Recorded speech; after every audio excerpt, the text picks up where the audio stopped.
The courtroom doors exploded inward like a thunderclap splitting oak. 25 men in leather and steel poured through the threshold boots, hammering against polished marble chains, rattling like wartime cavalry. Behind them, through the tall windows, a line of motorcycles stood, sentinel engines rumbling low and patient, a promise of power held barely in check. At the center of the chaos sat a woman who looked small only to those who didn't know better. Elowyn Blackwood, 70 years old, orange jumpsuit 2 sizes too large, wrists bound in steel cuffs that caught the fluorescent light. But her head was not bowed. Her spine was straight as rebar.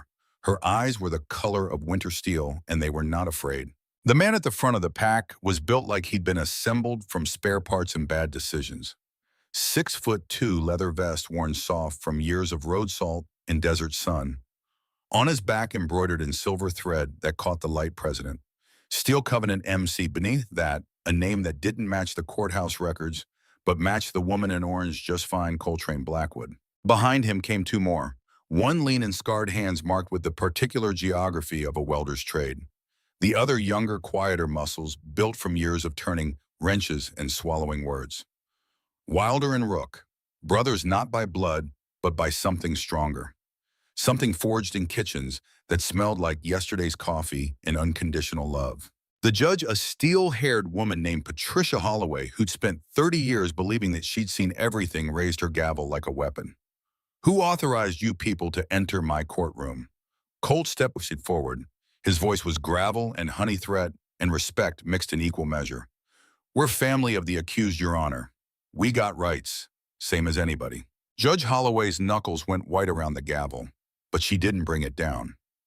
Because behind the leather and the chains and the deliberate intimidation, there was something else. Something that looked like dignity.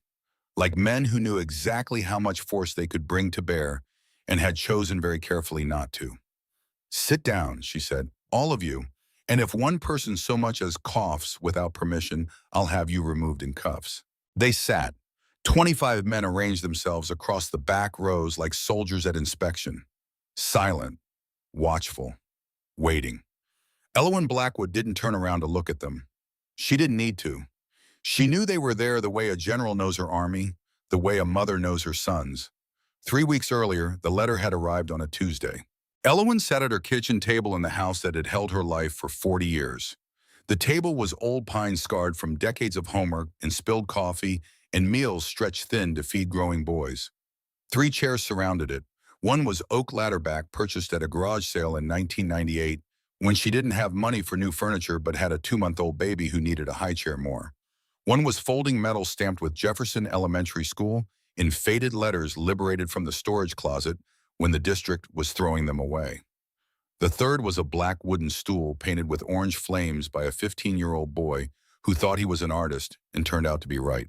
The morning light came through the window above the sink, one she'd replaced herself in 2003 because the maintenance request had sat on someone's desk for 8 months and winter was coming. Her Carhartt jacket hung on a hook by the door, brown canvas, worn soft-stitched and restitched in a dozen places, stained with decades of floor wax and industrial, cleaner and honest work. On the dresser in the hallway, 2 photographs stood in cheap frames. The first showed a young man in army fatigue, square-jawed and serious eyes that hadn't yet seen the things that would close them forever. Daniel Blackwood, KIA, Iraq, 2004, 24 years old. Her son, her first son, the one she'd carried in her body and lost to sin in politics, and the kind of sacrifice that left mothers with folded flags and holes in their hearts. The second photograph showed 3 boys in mismatched clothes standing in front of a Ford pickup that had already been old when she bought it. The tallest had a baby face and suspicious eyes. The middle one was all elbows and ears. The smallest clutched a stuffed rabbit like it might escape. Behind them, barely visible, was Elowyn herself, younger then, tired even then, smiling despite it all. She looked at the letter again, read it for the 4th time, though the words hadn't changed and wouldn't change no matter how many times her eyes traced them. Civil complaint, misappropriation of district resources, the sum of $47,000 over a period of 3 years. Purchase orders bearing her signature. Materials unaccounted for. Theft of public funds. Criminal charges pending. Her name appeared at the top of every page in capital letters, like an accusation shouted in print. She looked at her hands, 70 years old and they looked 80, calluses thick as leather, scars from box cutters and broken glass and the sharp edges of industrial machinery. A permanent darkness under the nails that no amount of scrubbing could reach. These were the hands of a woman who'd unclogged every toilet in Jefferson Elementary for 34 years, who'd rewired the cafeteria lights when the electrician didn't show, who'd patched the gymnasium roof with materials she bought herself because work orders disappeared into bureaucratic black holes. Now these same hands were accused of stealing. The kitchen smelled like yesterday's coffee and this morning's silence. Elowen sat very still. She was good at being still. The army had taught her that. Wait, watch, assess, never panic. Panic got people killed. She picked up her phone. An old flip model because smartphones were for people who had time to learn new tricks and money to waste on monthly plans. She dialed from memory. Colt answered on the second ring, background noise of engines and men and work being done. Evie, I'm elbows deep in a transmission. What's wrong? She'd never been able to fool him. Not when he was 6 and trying to hide a broken window. Not when he was 16 and pretending the black eye was from sparring. Not now. The district sent some paperwork. It's probably nothing. What kind of nothing? They're saying I took some things from the school. Supplies. Equipment. She paused. Let the next part land clean. $47,000. Purchase orders with my name on them. The line went quiet, not dead quiet. She could hear him breathing, could hear the click of his jaw as he clenched it, could hear the exact moment he shifted from son to soldier. What things his voice had changed. Flat, dangerous. Floor wax, light fixtures, cleaning supplies. Things I order every month. But the numbers are wrong. They're saying I ordered triple what I wrote down. Saying I signed for deliveries I never saw. Who filed it? Dixon Pemberton, new superintendent, started last year. Another pause, longer this time. Don't talk to anyone, Colt said. Don't sign anything. Don't even confirm your own name. I'm coming, and I'm bringing the brothers. The line went dead. Elowen set the phone down gently, folded the letter, placed it on the table between the salt and pepper shakers that had been there since 1987. Then she stood, walked to the window, and waited. 20 minutes later, the sound came rolling down Maple Street like distant thunder. Deep, rhythmic. The kind of sound that made windows rattle and made people who didn't understand it nervous. The kind of sound that made people who did understand it either very relieved or very concerned, depending on which side of things they stood. 15 motorcycles turned onto her block in formation. Harley Davidsons, every one. Not the showroom kind that suburbanites rode on Sundays. These were work bikes, road bikes, machines built for distance and endurance, and the kind of life that didn't apologize. They parked in a line along her curb engines, cutting one by one until silence rushed back in to fill the space. 25 men dismounted, some young, some not, all moving with the particular economy of people who'd learned not to waste motion. Colt swung off his bike first, 6'2" in boots broader through the shoulders than he'd been at 20, but moving with the same coiled readiness. His vest was road-worn, leather patches accumulated over years. President across the back in silver thread. Steel Covenant MC beneath it in Gothic script. On the front over his heart, a small patch that didn't match the others. It said Mom's Boy. He'd sewn it there himself. Wilder came next. Leaner. Still moved like a man who expected the floor to give way, but had learned to trust it anyway. His hands were marked with the silver scars of hot metal and missed welds. He wore the same vest as Colt, but without the president patch. Instead, road captain, the man who planned routes and kept the pack together. Rook was last off his bike, 22 years old and built like he'd spent his life lifting engines for fun. Quieter than his brothers, always had been. His patch said simply, Prospect. Not a full member yet, still proving himself, still working through whatever it was that made him wake up some nights with his hands and fists. Behind them, the rest of the Steel Covenant MC formed up. Not a gang, that was important. A motorcycle club, registered with the state.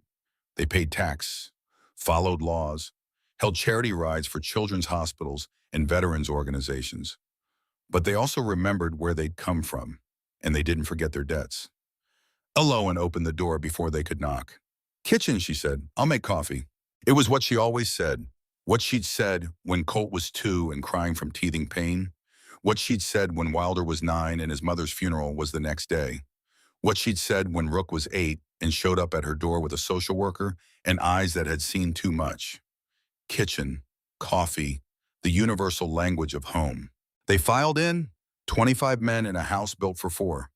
They filled the kitchen. The living room spilled out onto the porch. Some sat, some stood.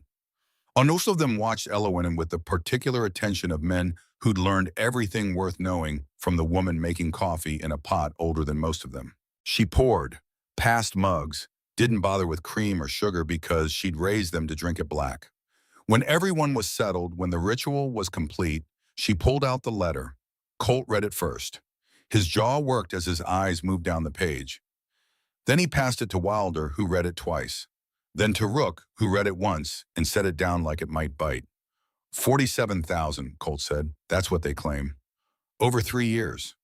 That's the timeline. Wilder leaned forward and elbows on his knees. You order supplies every month.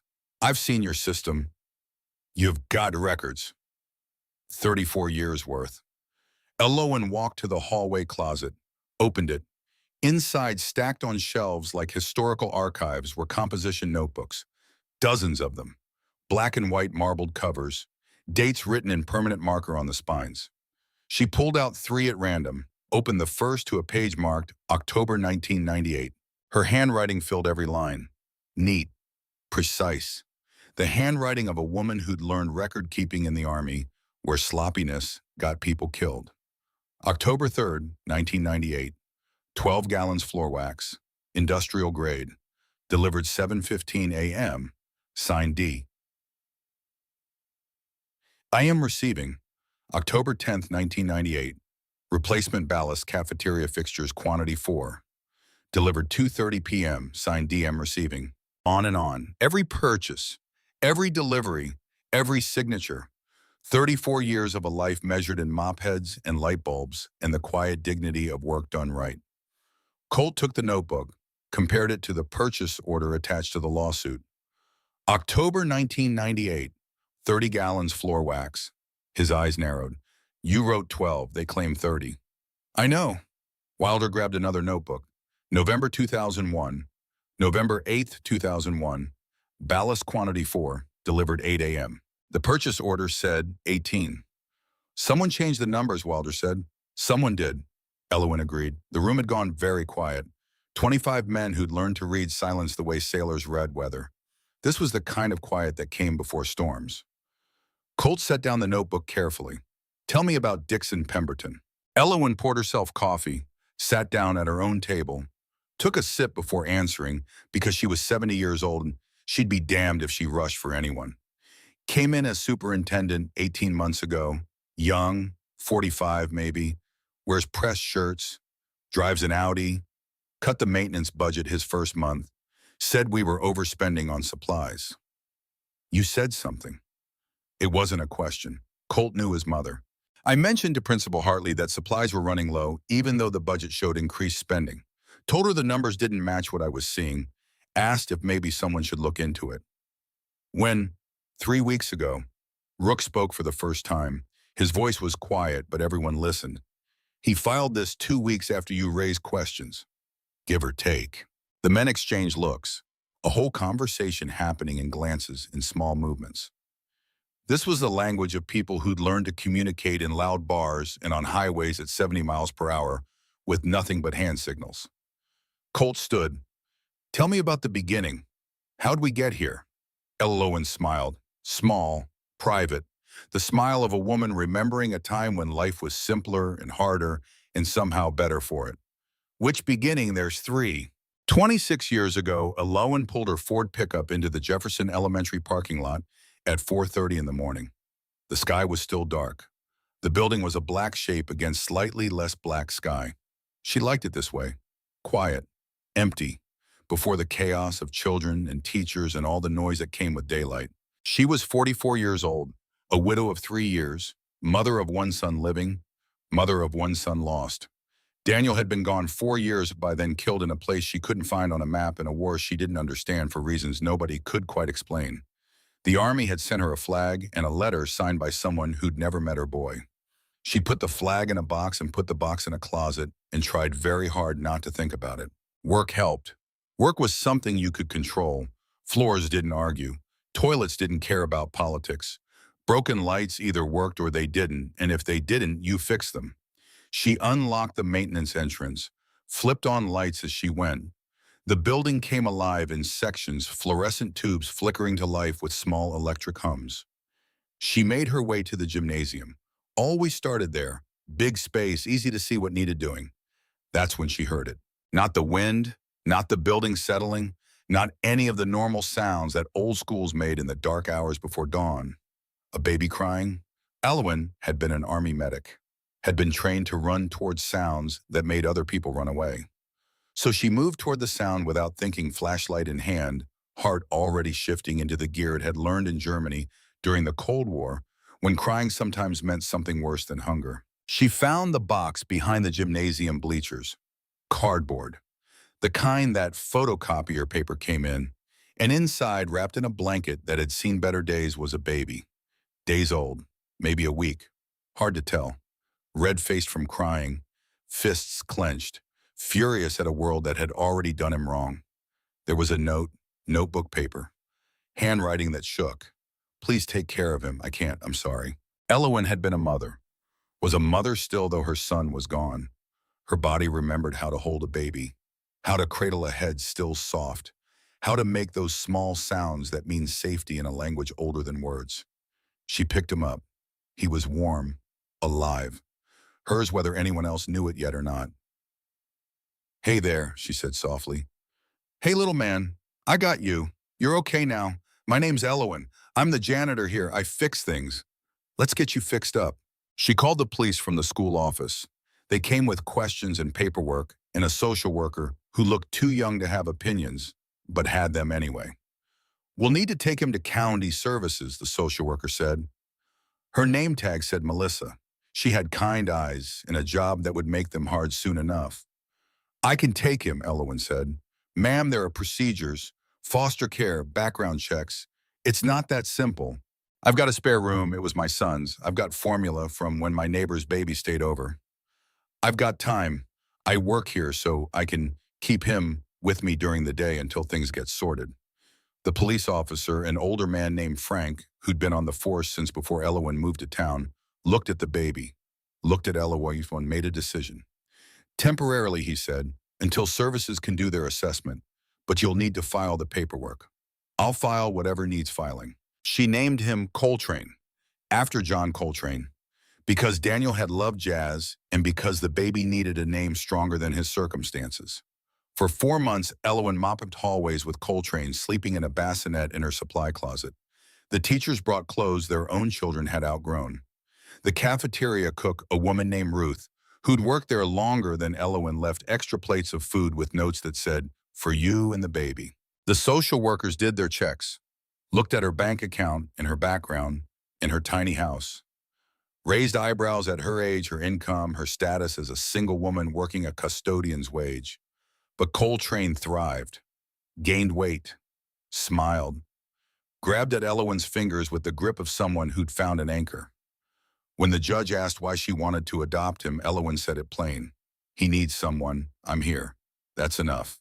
The judge, a woman named Hendricks, who'd seen enough bad outcomes to recognize a good one, granted custody. Elwyn raised Coltrane the way she'd been raised, the way the Army had trained her, with discipline, with expectations, with the understanding that life was hard and you either learned to match that hardness or you got crushed beneath it. She taught him to change his own oil at 6, showed him how a socket wrench worked and why maintaining things mattered, to fix a broken window at 8, measuring glass and setting glazing points with hands too small, but learning anyway, to stand up when he got knocked down and understand that getting back up was the only response that mattered.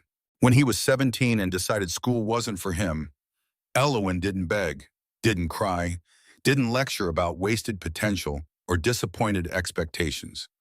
Just looked at him across the kitchen table and said what needed saying. Life will teach you It won't be gentle. Come home when you are ready to learn different. He left, joined the Steel Covenant MC, found brothers who understood the particular shape of his anger, men who'd also grown up knowing the system wasn't built for people like them. Found work that valued hands over diplomas, skills over certificates. Found himself eventually, though it took longer than either of them would have liked. When he turned 21 and they made him president, he came home. Walked into the kitchen where Elowen was washing dishes, the same dishes she'd been washing for 20 years. Knelt down in front of her leather vest, creaking chain wallet, clinking against the linoleum. "You taught me how to stand up," he said. "I'm standing. I need you to be proud of that." She dried her hands on the same dish towel she'd used since he was 2, touched his face. This boy who wasn't her blood, but was her son in every way that mattered, every way that counted. "I've always been proud. Now get up. Men don't kneel in my kitchen unless they're fixing the cabinet." But she'd smiled when she said it, and he'd known. 6 years after Colt came into her life, Wilder arrived differently. Not in a box, not abandoned, but lost all the same. His mother, Lorraine, worked double shifts at the Route 40 diner. Breakfast service starting at 5 a.m., then back again for dinner rush at 4 p.m. 5 days a week, sometimes 6 when the bills piled higher than usual. She walked Wilder to school every morning at 7:15, her waitress uniform already on, smelling like coffee and maple syrup. Picked him up every afternoon at 3:30 between shifts. In between, the boy was on his own. At 6 years old, Wilder had learned to entertain himself, learned to be quiet, learned to take up as little space as possible. He'd appear at Elowen's custodial closet around 3:15 after the final bell, but before his mother's shift ended. He'd sit on an overturned bucket, small legs dangling, eat crackers from the sleeve Elowen kept specifically for him, and do his homework with a pencil that was mostly eraser and hope. Elowen never minded. She'd lost one son to a war that didn't need him, was raising another who'd been thrown away like trash, had room in her heart and her closet for a quiet boy who did his math problems in careful numbers, and didn't ask for much beyond company and crackers and a safe place to exist for 90 minutes. Lorraine knew. Never said anything directly, but she'd slip Elowen $20 every month in an envelope with a note that said, "For the crackers."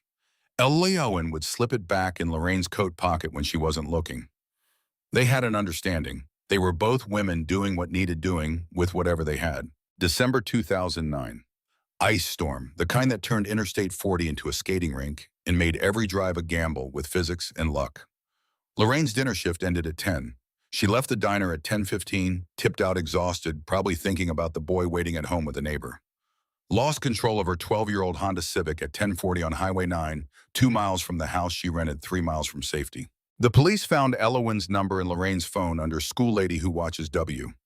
They called at 11:30, asked if she could come to the hospital, asked if she knew next of kin, asked if she could maybe identify the body because Lorraine's face was too damaged from going through the windshield, and they needed someone who knew her to confirm. Elowen went, looked at what was left of a woman who'd worked herself to death, trying to give her son a better life than she'd had. Identified her, stayed while they called Lorraine's mother in Tennessee, who hadn't spoken to her daughter in 6 years over some argument nobody remembered and wasn't about to start caring now that she was dead. Then she went to the school. It was past midnight, but she had keys. Had keys to every door in Jefferson Elementary because that was her job. She found Wilder asleep in the principal's office, curled up in a chair, designed for adults, clutching his backpack like it might run away, like it was the last solid thing in a world that had just collapsed. The social worker on duty, a different one this time, a tired woman named Sharon, who'd been doing this job too long to have illusions, said they'd found a foster placement. Temporary. Until family could be located or until the system ground through whatever process it ground through to figure out what happened to children nobody wanted. Elowen looked at Wilder. 9 years old. Mother dead on a highway. Father unknown, never listed on any paperwork. Grandmother unwilling made that clear in a phone call that lasted 30 seconds. The system about to chew him up and spit him out in pieces the way it did with children who had no advocates. "He can stay with me," she said. "Ma'am, you already have a son, and according to our records, you're not on the approved foster list for additional placements. Then approve me, or don't. But he's not going anywhere tonight, not to some stranger's house, not to wake up in a place he doesn't know with people he's never met on the worst night of his life. Something in her voice made the social worker pause. Maybe it was the tone that said this wasn't negotiable. Maybe it was the look in her eyes that had seen enough death to know what mattered. Maybe it was just that Sharon was tired and it was midnight, and sometimes you bent the rules because the rules were stupid. They let him stay, temporarily. While the paperwork processed, while the system ground through its gears at the speed of bureaucracy which was slower than geology. Wilder didn't speak for 2 weeks. Not a word. Not to Owen, not to Colt who tried to engage him with motorcycle magazines and stories about the club. Not to the school counselor who came to talk about grief. He ate when food was put in front of him. Did his homework in the same careful numbers. Went to bed when told, but he didn't speak. Until one morning standing in the kitchen while Elowen made oatmeal the way she made it every morning. Steel-cut oats, brown sugar raisins. He asked the question that was eating him alive from the inside. How do you know I'll be okay? Elowen turned off the stove, set down the wooden spoon she'd used for 20 years, looked at him. This boy with his mother's eyes in his own private war that he was too young to fight alone. Because I'm going to make sure of it. Promise, promise. He cried then, first time since his mother died, cried until Elowen held him, this boy who wasn't hers by blood, but was hers by choice, hers by necessity, hers because no one else would be, and someone had to be. The adoption went through faster the second time. Elowen knew the system now, knew the forms, knew which judge to request, which social worker to work with, which arguments worked and which didn't. Knew that being a single woman with a limited income didn't matter as much as being a woman who showed up and kept showing up. She raised Wilder the way she'd raised Colt, with expectations and standards and the understanding that the world didn't care about your feelings, about your dead mother, about your absent father. The world cared about what you could do and whether you could do it when things got hard. She taught him to weld at 10, bought a secondhand torch from a pawn shop, set up a space in the garage, showed him that metal was honest in ways people weren't. That heat and pressure could join things that seemed separate. That with enough skill and patience, you could make strong things from broken pieces. That transformation was possible if you were willing to do the work. He learned, got good. Good enough that by 18 he was working full-time at Cordell's Fabrication, making more per hour than his mother ever had at the diner building, things that would outlast him. The first thing he bought with his first real paycheck wasn't a car or new clothes or any of the things 18-year-olds usually wanted. It was a truck, used, a 2005 Ford F-150 with 140,000 miles and a transmission that would need replacing in a year. But it ran. He drove it to Elowen's house on a Saturday morning and handed her the keys. You sold yours to feed us, he said. Seemed fair to return the favor. She kept that truck for 10 years. Drove it until the transmission finally gave up the way the dealer had predicted. Never told Wilder that she'd cried the first time she started it, sitting in the driveway thinking about a boy who remembered debts and paid them when he didn't have to. Rook was the third, the last, the one who almost didn't make it. Summer 2010. June heat that made asphalt soft and made teachers grateful for summer vacation. The school was empty except for Elowen, who used summers to do the deep cleaning that couldn't happen during the school year. Stripping and rewaxing floors, painting classrooms, replacing ceiling tiles. The work that kept a building alive. She found him on a Tuesday afternoon, behind the boiler in the basement. A space so hot and tight that no reasonable person would choose to be there. A space you went to when you were hiding from something worse than heat. But Rook wasn't there by choice. 8 years old, long sleeves in 90-degree heat, bruises on his arms dark enough to see through the fabric, more bruises on his neck barely visible above the collar. Eyes that looked at Elowen like she might hit him, and he was already bracing for the impact, already making himself small. She didn't hit him, didn't yell, didn't grab, didn't do any of the things that adults had apparently been doing to this child. She sat down on the concrete floor, making herself smaller, making herself less threatening, made herself into something that might be safe. Hey, sweetheart, you okay? He didn't answer, just watched her with eyes that had learned not to trust. You don't have to talk. That's fine, but it's real hot down here. Probably 100 degrees, and I've got water upstairs. Cold water from the fridge. You want some? He shook his head. Small movement, barely there. Okay, that's okay. I'm gonna sit here with you if that's all right, just to make sure you're safe, just to keep you company. You don't have to talk. You don't have to do anything. Just exist. That's enough. She sat. Minutes turned into an hour. The boiler roared. Sweat ran down her back, soaked through her shirt. But she didn't move, didn't rush him. Just existed in the same space, proving through presence that not all adults were dangerous. Finally, he spoke. Voice like gravel and fear and something breaking. Are you going to call them? Call who, honey? The people. The ones who take kids away. Do you want me to call them from? He thought about it, really thought. Like it was a test with wrong answers, like every question was a trap. I don't want to go back there. Where's the house? Where they put me, where Mr. and Mrs. Brennan are. Foster care. She knew without asking. Knew from the bruises and the fear, and the way he flinched when she shifted her weight. Knew from 20 years of seeing children who carried damage they were too young to name. Okay, she said. Okay, how about this? How about you come upstairs with me, get some water, maybe some food, and we'll figure out what's next. Together. I promise I won't send you back there. Whatever happens, you're not going back there. He followed her up the stairs, slowly, watching her every move, drank water from a paper cup, ate a sandwich she made from supplies in the break room fridge. Didn't say much, didn't need to. She called the hotline. The number every mandated reporter knew, reported what she'd seen, gave her name and number, told them she'd wait with him until someone came because he was a child and he was scared and he deserved someone to stay. They came. Different social worker, different officers, same system that created this in the first place. They took Rook to a hospital, documented injuries that made the intake nurse cry, took photographs that would later be used in a criminal trial, built a case that would eventually put 2 people in prison for what they'd done to children who had no power. The foster parents were arrested within 48 hours, charged, eventually convicted. The system worked for once, though it had failed first by placing him there.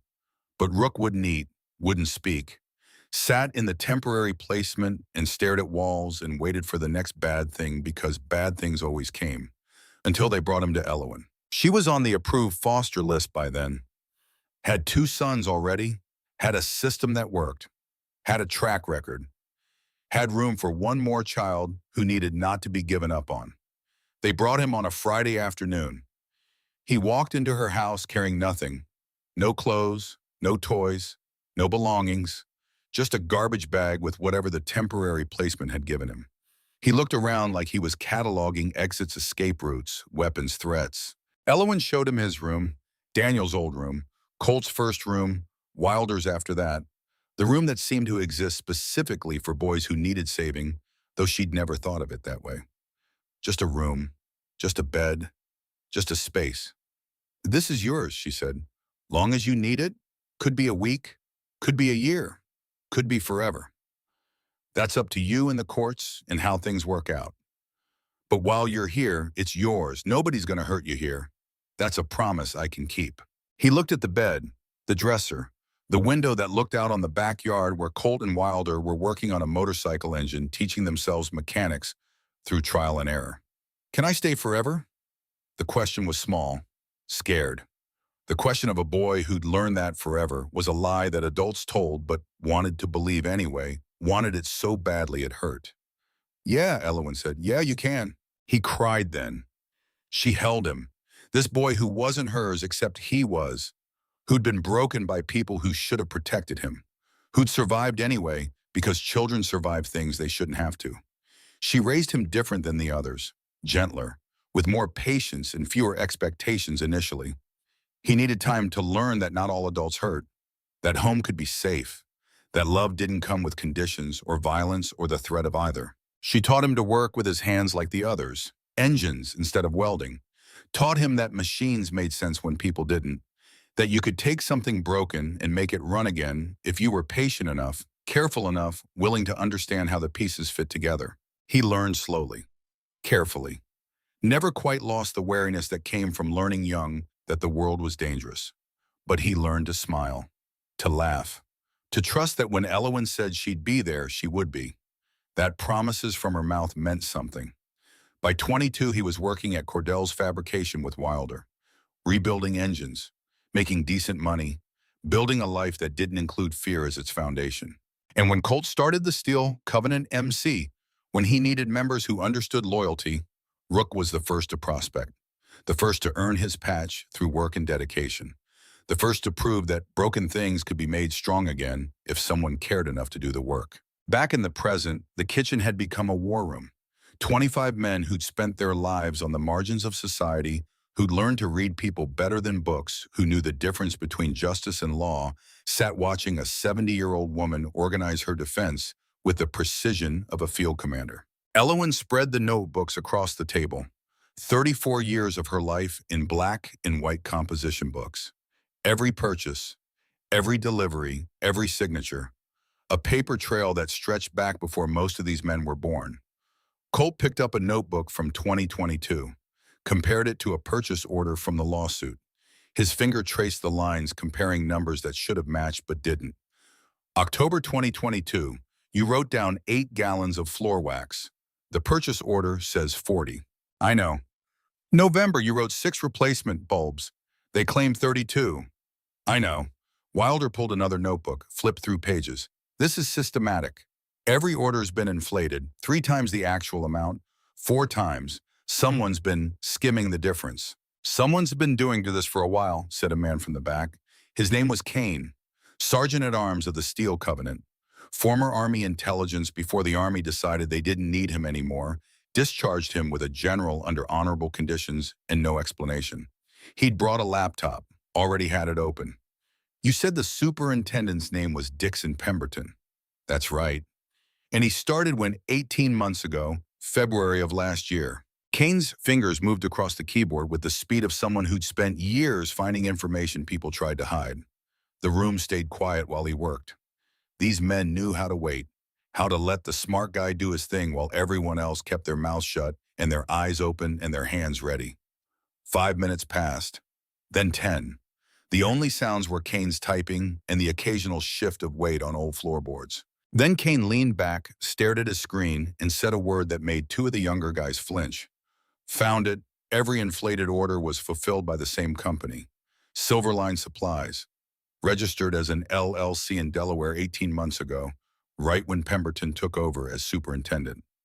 That's not coincidence, Rook said quietly. No, it's not. And here's the interesting part. Registered agent is listed as Howard Grayfield.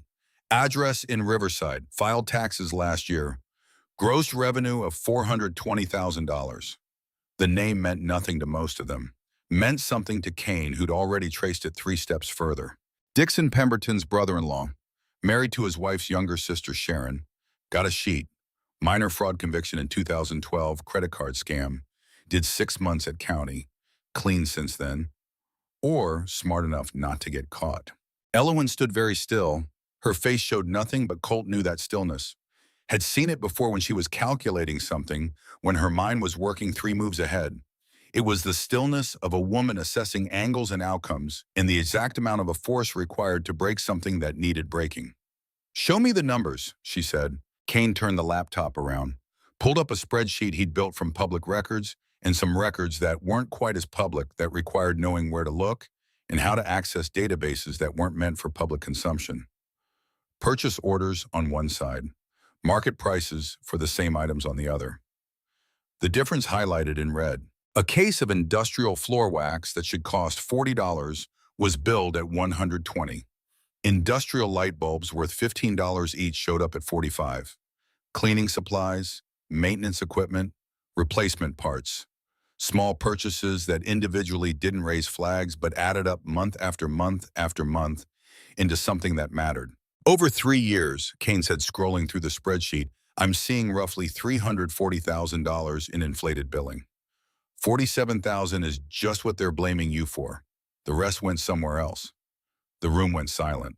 The kind of silent that happens when men who've seen bad things realize they're looking at something worse than they thought. Something calculated. Something that required planning. He's not stealing $47,000, Colt said, slowly working through the logic. He's stealing $340,000, and he's framing you to cover his tracks. to make sure nobody looks deeper. Elowen nodded, like she'd already worked this out in the hours between receiving the letter and calling her son. Like she'd been waiting for someone else to say it out loud so she'd know she wasn't imagining it. He filed the lawsuit to ruin my credibility. If I'm a thief, nothing I say matters. When someone notices the money's missing, I'm the obvious suspect. I've already been convicted in the court of public opinion. Easier to believe the janitor stole than the man in the suit. That's smart, Wilder said. Cold, but smart. He made one mistake, though, Elowen said. Her voice was quiet, but there was something in it that made everyone pay attention. Something that sounded like a promise or a threat or both. What's that he picked the wrong woman to frame?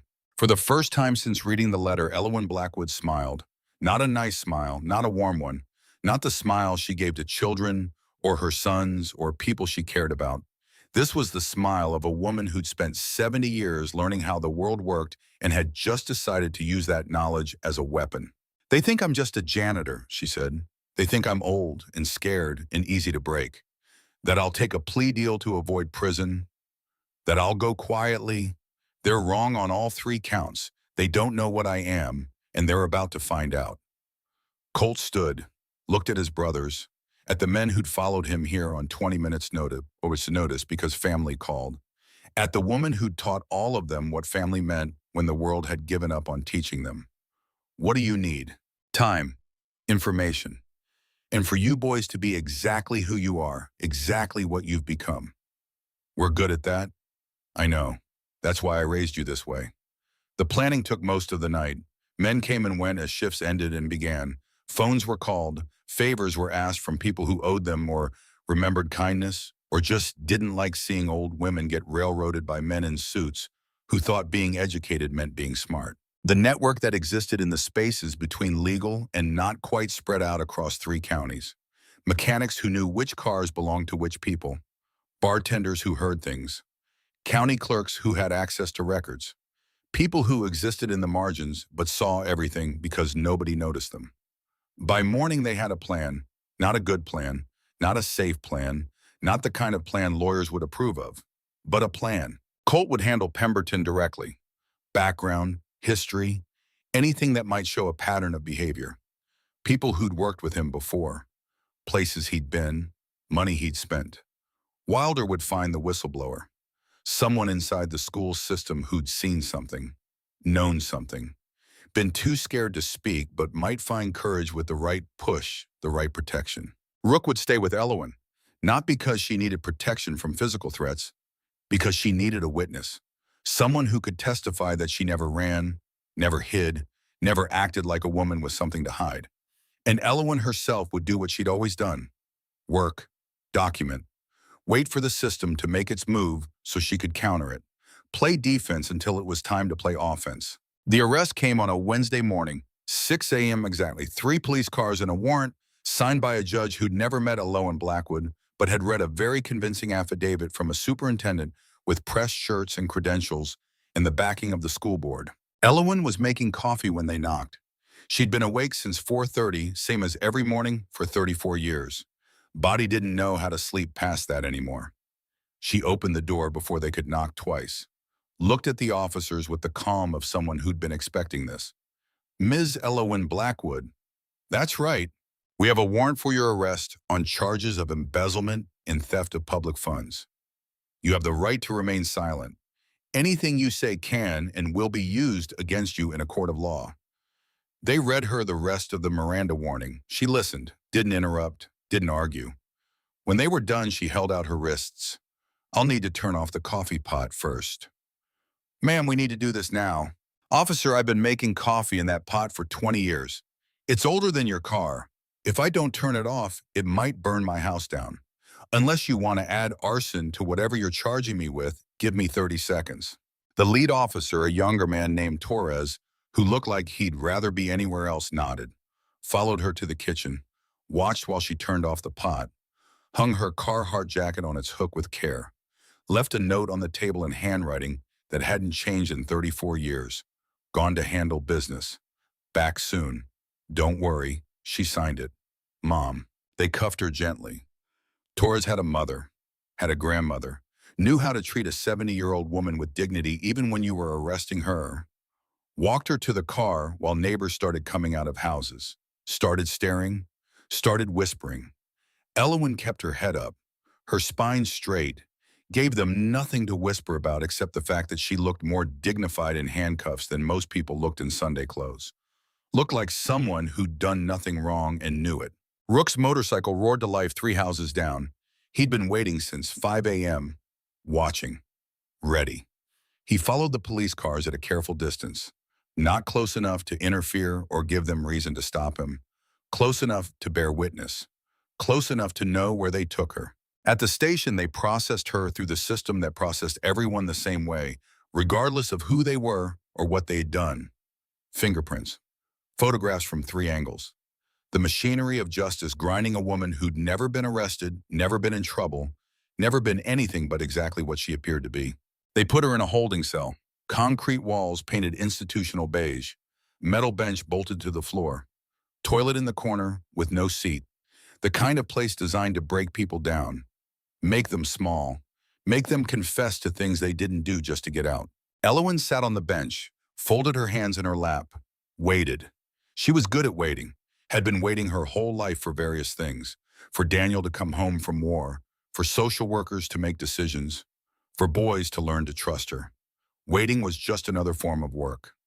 An hour later, Dixon Pemberton arrived. She heard him before she saw him, that particular cadence of expensive shoes on tile floors.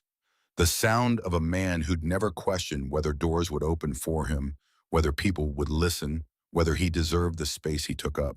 He appeared at her cell, 45 years old, handsome in the way of men who'd never been hit hard enough to rearrange their features or their worldview. Suit that cost more than Elowen made in a month. Watch that cost more than her truck. Tie that probably cost more than her monthly grocery budget.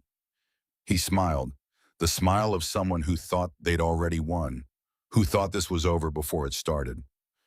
Ms. Blackwood, I'm sorry it came to this. I really am. Elowen looked at him. Really looked. The way a medic looks at a patient assessing damage and prognosis, cataloging weaknesses, finding the places that would break first under pressure. Are you? Of course, you've been with the district for so long. Such dedicated service. It's disappointing that you felt the need to steal from the children, from the very people you were supposed to serve.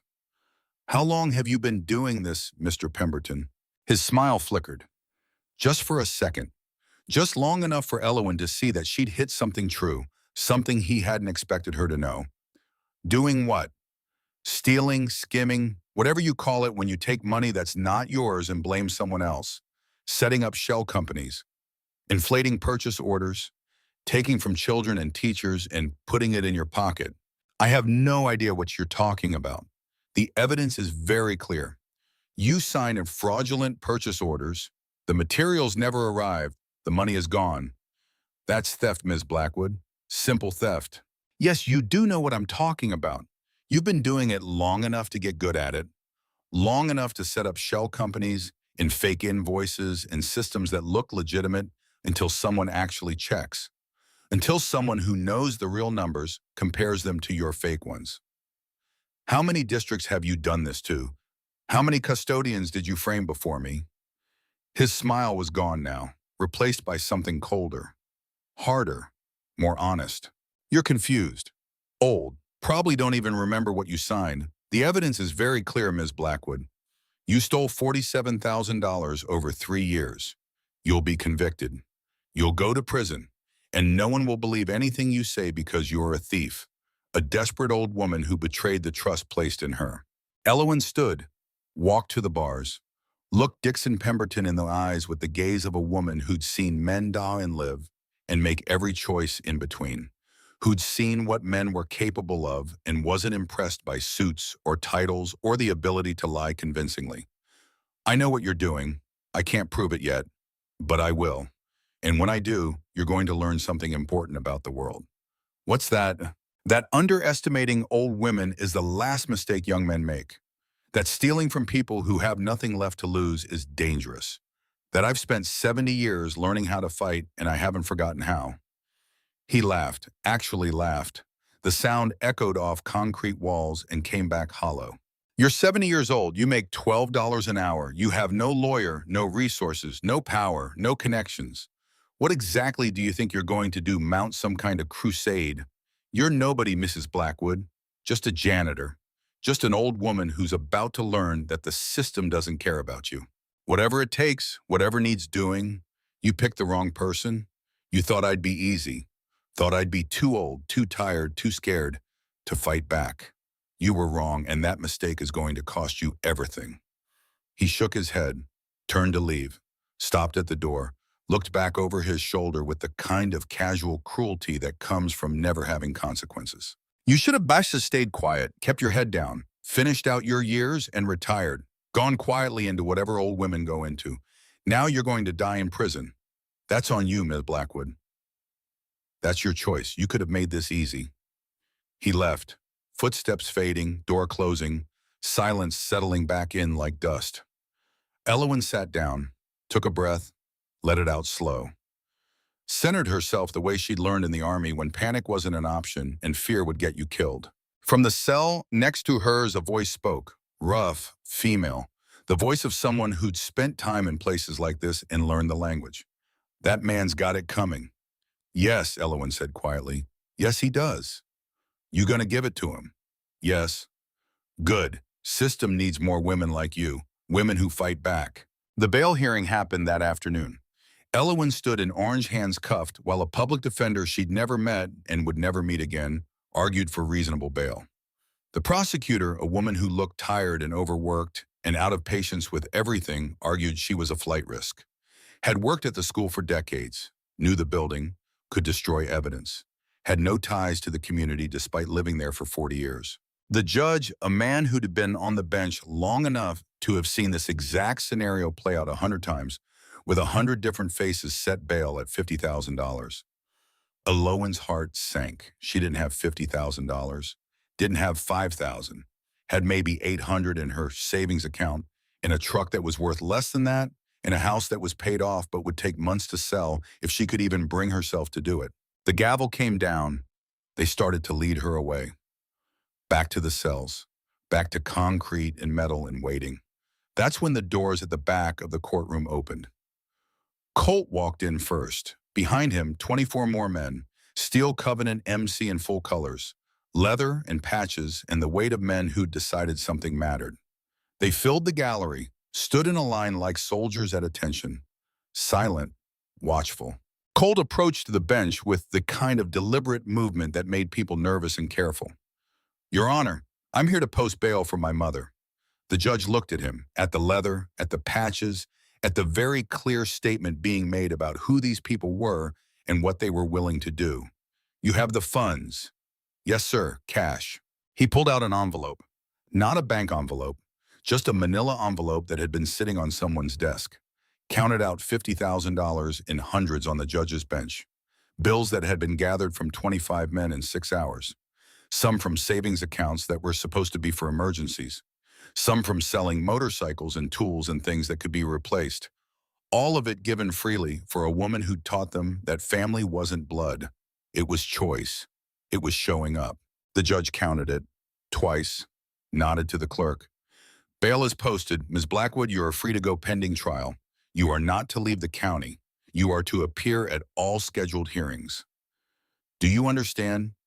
Yes, Your Honor. They removed her cuffs, gave her back her belongings in a manila envelope, a wallet with $16, keys to a house that had been home to broken boys and second chances, a wedding ring she still wore 23 years after her husband died because some promises you kept even when the person was gone. She walked out of the courthouse between her sons, Colt on one side, Wilder on the other, Rook behind her like a rear guard. 25 motorcycles started in sequence outside. The sound was thunder, was warning, was a promise being kept. They rode home in formation. Elowyn in Colt's truck because she didn't have a bike and wouldn't have ridden one if she did. The motorcycles surrounded them like an honor guard, like cavalry escorting someone important, like exactly what they were, men who remembered their debts and paid them in full even when it cost them. At home, the work continued. While Elowyn tried to rest, tried to process what was happening, Wilder was already moving. He'd found his target, a woman named Briar Ashford, 28 years old, accountant for the school district. Hired 8 months ago, fresh out of state college with a degree in accounting and ideas about how things should work. Smart enough to notice discrepancies, scared enough to keep quiet. He found her at a coffee shop on Thursday morning, the kind of place where young professionals worked on laptops and pretended the coffee was worth $6. Sat down across from her without asking permission or waiting for invitation. Ms. Ashford, my name's Wilder Blackwood. I need 5 minutes of your time. She looked up from her laptop, saw him, saw the scars on his hands from years of hot metal, saw the MC patch on his vest that said he belonged to something most people cross the street to avoid. Started to stand. I'm not here to threaten you. I'm not here to hurt you. I'm here to ask for help. I don't know you. No, but you know my mother, Elowen Blackwood, works at Jefferson Elementary. Just got arrested yesterday for stealing $47,000 she didn't take. Briar went very still, the kind of still that meant she knew more than she was saying, the kind of still that came from having information you wished you didn't have. I can't help you. I'm sorry. I really am. But I can't. Can't or won't. Both. I have a job. I have 2 kids, 6 and 4. I'm a single mother. I can't afford to lose either one. Do you understand what I'm saying? Wilder leaned back in his chair, studied her, saw the fear underneath the professional demeanor, saw the guilt that came from knowing something was wrong and doing nothing. You found something, didn't you, in the books? Something that didn't add up. Numbers that were wrong. I don't know what you're talking about. You told Pemberton. Thought he'd want to know. Thought he'd fix it. He threatened you instead. Said you'd lose your job if you kept digging. Said maybe worse than that. Maybe something about your kids, about custody, about things a single mother can't afford to risk. Her hands shook, just slightly, just enough for someone paying attention to notice. I have to go. My mother is 70 years old. She raised 3 kids who weren't hers on $12 an hour. Sold her truck to afford food for us. Wore the same jacket for 20 years because new ones cost money we didn't have. She never took a thing that wasn't hers. Never asked for help she didn't need. Never complained about how hard it was. And now she's going to prison because a man in a suit decided she was easy to frame. Because she's old and poor and he thought nobody would care. I'm sorry, I really am. But I can't help. I have kids to think about. Wilder stood, dropped a card on the table. His number written in the same careful handwriting Elowen had taught him when he was 10, teaching him that clear communication mattered. When you're ready to do the right thing, call that number. We'll protect you, all of us, your Dwashpa, your kids. Whatever you need, that's a promise I can keep. My mother taught me to keep promises. He left. Briar sat staring at the card for 20 minutes, thinking about her daughters, thinking about what she wanted to teach them about courage and integrity and doing the right thing when it cost you something. The call came 3 days later, Sunday morning. Elowen was in the kitchen making breakfast for sons who'd been camping in her living room like it was a siege, like they expected someone to come through the door at any moment. Her phone rang, the old flip phone that barely worked. Unknown number. Hello, Miss Blackwood. This is Briar Ashford. I'm the district accountant. I think we need to talk. They met at the house an hour later. Briar came alone looking like she might bolt at any second, looking like this was the worst decision she'd ever made, and maybe the best. Elowen sat her down at the kitchen table, made tea, waited. Sometimes people needed time to find their courage. I found discrepancies 6 months ago, Briar said finally, right after I started. Purchase orders that didn't match invoices, amounts that seemed high for basic supplies. I ran an unofficial audit on my own time, found a pattern. Silverline Supplies. Yes, every inflated order went through them. I traced the company, found the registration in Delaware, found Howard Grayfield's name on the paperwork, found his connection to Pemberton. His wife's sister is married to Grayfield. You told Pemberton. I thought it was a mistake, an honest mistake. Thought he'd want to know someone was overcharging us. I was stupid. What did he say? That I was new, that I didn't understand how school budgets worked, that vendors charged what they charged and it wasn't my job to question it, that if I kept making accusations without proof, I'd find myself unemployed and possibly facing legal action for defamation. He was very clear, very calm. That made it worse somehow. The calmness, like he'd said this before. Elowen reached across the table, took Briar's hand in her own scarred, calloused one, the hand of someone who'd done hard work for a long time. You have kids, 2 daughters, 6 and 4. They're everything. You were scared for them. Yes, scared I'd lose my job, scared I couldn't pay rent, scared their father would use it in custody court, scared of everything. That's not stupid. That's being a mother protecting your kids. But those kids need more than a paycheck, Briar. They need to see you do the right thing even when it's hard, even when it costs you. That's the lesson that matters. Briar's eyes filled with tears she'd been holding back for months. He'll destroy me. He has lawyers. He has power. He'll make sure I never work again. Not if we destroy him first. Not if we take away his power before he can use it. I don't have proof, just printouts. Records I shouldn't have copied, files I accessed when I wasn't supposed to. How many records? 200 pages. Purchase orders, invoices, payment records, bank transfers, everything from the last 3 years showing the pattern. Colt stepped forward from where he'd been standing by the door. That's enough. That's more than enough. We just need you to testify, to stand up in court and tell the truth. In court, yes.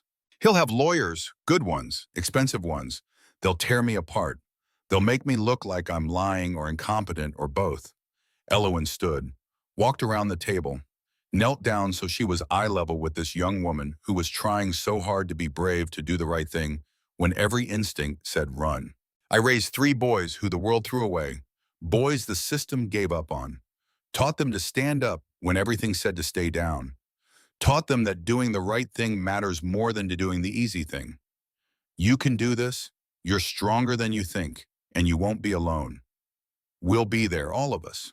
Briar looked around the room, at Colt and Wilder and Rook, at 22 more men who'd appeared like they'd been summoned, filling the small house with their presence, at a 70-year-old woman who looked like she could stare down the devil and make him blink first.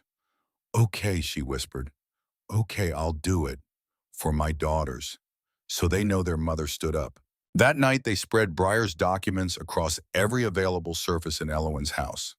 Purchase orders on the left, invoices on the right, market prices for comparison in the middle, the dining table, the coffee table, the kitchen counters, papers everywhere. The pattern was clear once you knew to look for it. Obvious, damning. But Kane found something else, something worse.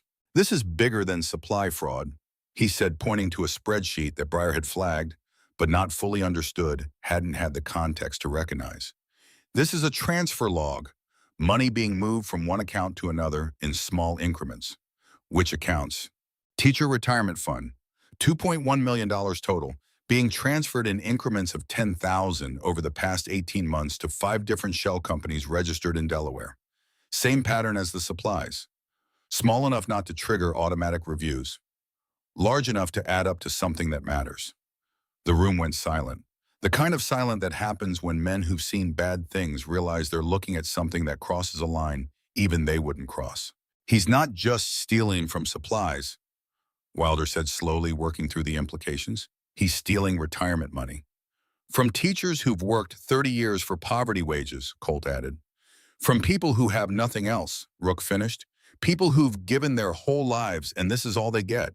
Elowen walked to the window, looked out at the street where she'd lived for 40 years, where she'd raised boys and buried a husband and built a life from broken pieces and stubbornness. Behind her on the dresser in the hallway, the photograph of Daniel stared out from its frame, 24 years old forever, dead in Iraq for reasons that seemed important to politicians and meaningless to mothers. She'd lost one son to a system that sent boys to die for oil and politics and things that didn't matter. She wouldn't lose her freedom to a system that let men in suits steal from teachers who'd given their lives to children. She turned back to the room, to her sons, to the men who'd become family, because family was something you built with choices and actions, not something you were born into. We can't use this in court. The retirement fund information came from hacking. It's inadmissible. A good lawyer will get it thrown out and probably get us charged. So what do we do? Colt asked. We make him confess. We make him so angry he makes mistakes. We push him until he breaks. How? Elowen smiled, the same smile from before. The one that wasn't nice or warm or comforting. The one that said she'd spent 70 years learning how power worked and was about to teach a master class in using it against itself. By making him angry, angry men make mistakes. Men who think they're smarter than everyone else can't resist proving it. And Dixon Pemberton is about to make the biggest mistake of his life. The school board meeting was scheduled for Tuesday night, public forum, open to anyone who wanted to speak. First come, first served for comment slots. Elowen signed up online to address the board under the public comment section. Number 3 on the list, Dixon Pemberton would be there. Had to be. It was his job to attend board meetings, to report on district operations, to answer questions. Elowen dressed carefully that night, deliberately, not in her work clothes, not in the Carhartt jacket and canvas pants that marked her as labor, as someone who worked with her hands. She wore a dress, simple, navy blue, the one she'd worn to Daniel's funeral, the one she'd worn to court appearances for adoptions, the one that said she was a mother and a veteran's widow and someone who deserved respect regardless of what she did for $12 an hour. Colt drove her to the school. Behind them, 25 motorcycles followed in perfect formation. Military precision. They parked outside Jefferson Elementary, filled the lot, made a statement that couldn't be ignored by anyone paying attention. Inside the boardroom was packed, 200 people at least, teachers who'd taken time off from second jobs to be there, parents who'd heard something was happening, community members who sensed drama. Everyone wanted to watch. Dixon sat at the board table with 4 other board members, saw Elowen enter, saw the men behind her filling the back of the room. His face went tight, pale. He hadn't expected this. When her turn came, when the board chairman called her name from the list, Elowen walked to the podium with her head high, looked at the board, at Dixon specifically, at the audience of people who knew her or knew of her. My name is Elowen Blackwood. I've worked for this district for 34 years. I've cleaned every floor in this building more times than I can count, fixed every light, unclogged every toilet, painted every classroom at least twice. I've done it for $12 an hour and never once complained because it was honest work, and I'm proud of honest work. She paused. Let that sink in. Let people remember who she was. 2 weeks ago, I was accused of stealing $47,000. Purchase orders with my signature. Materials I supposedly ordered but never received. The superintendent says I'm a thief who betrayed the trust of this community. Dixon started to stand. The board chairman, a man named Gerald Worth, who'd been on the board for 15 years, waved him down. This was public comment. Dixon would get his turn. I'm not here to defend myself. The courts will handle that. I'm here to ask a question, to ask it publicly so everyone can hear the answer. She turned to Dixon, looked him directly in the eyes. Mr. Pemberton, you drive an Audi A6. I know because I see it in your parking spot every morning when I arrive. That's a $60,000 car. You make $95,000 a year as superintendent. After taxes, that's about $70,000. You've been here 18 months. Where did the money for that car come from? That's none of your business. That's personal financial information. You made my finances your business when you accused me of theft.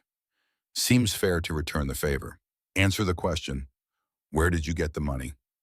The room murmured, people leaning forward, paying attention now. Dixon's face flushed red. I bought that car before I came here, from my previous position. With what you worked at Riverside District before this, made $80,000 there according to public salary records. Lived in a house that cost $300,000. Had 2 kids in private school at $30,000 a year each. That's $60,000 for school alone. Where's the extra money coming from Mr. Pemberton? Where does a public school superintendent get the money to live beyond his salary? This is harassment. You're under indictment. You shouldn't even be here. I'm a citizen. I have rights. Same as you. Same as everyone in this room. Answer the question. Where does the money come from? There's been a clerical error. An ongoing investigation will clarify everything. This is not the appropriate venue. November 2022. You authorized purchase of 40 gallons of floor wax from Silverline Supplies. I received 8 gallons. I have the delivery receipt. Where are the other 32 gallons? Dixon stood fully now, pointed at her. This is inappropriate, slanderous. My lawyer will hear about this. Elowen pulled a notebook from her bag, opened it, the same careful handwriting that had documented 34 years. October 2022, 32 light bulbs ordered from Silverline Supplies, 4 received. December 2022, 15 gallons of cleaning solution ordered, 3 received. Every month, every order. Same pattern, same company. And that company, Silverline Supplies, is owned by Howard Grayfield, who happens to be married to your wife's sister. Funny coincidence, don't you think? The room exploded, voices rising, questions shouted, phones coming out to record. The chairman banged his gavel, but the noise continued. Dixon's face had gone from red to white, from anger to something that looked like panic barely controlled. You are making accusations without proof. Slander, defamation.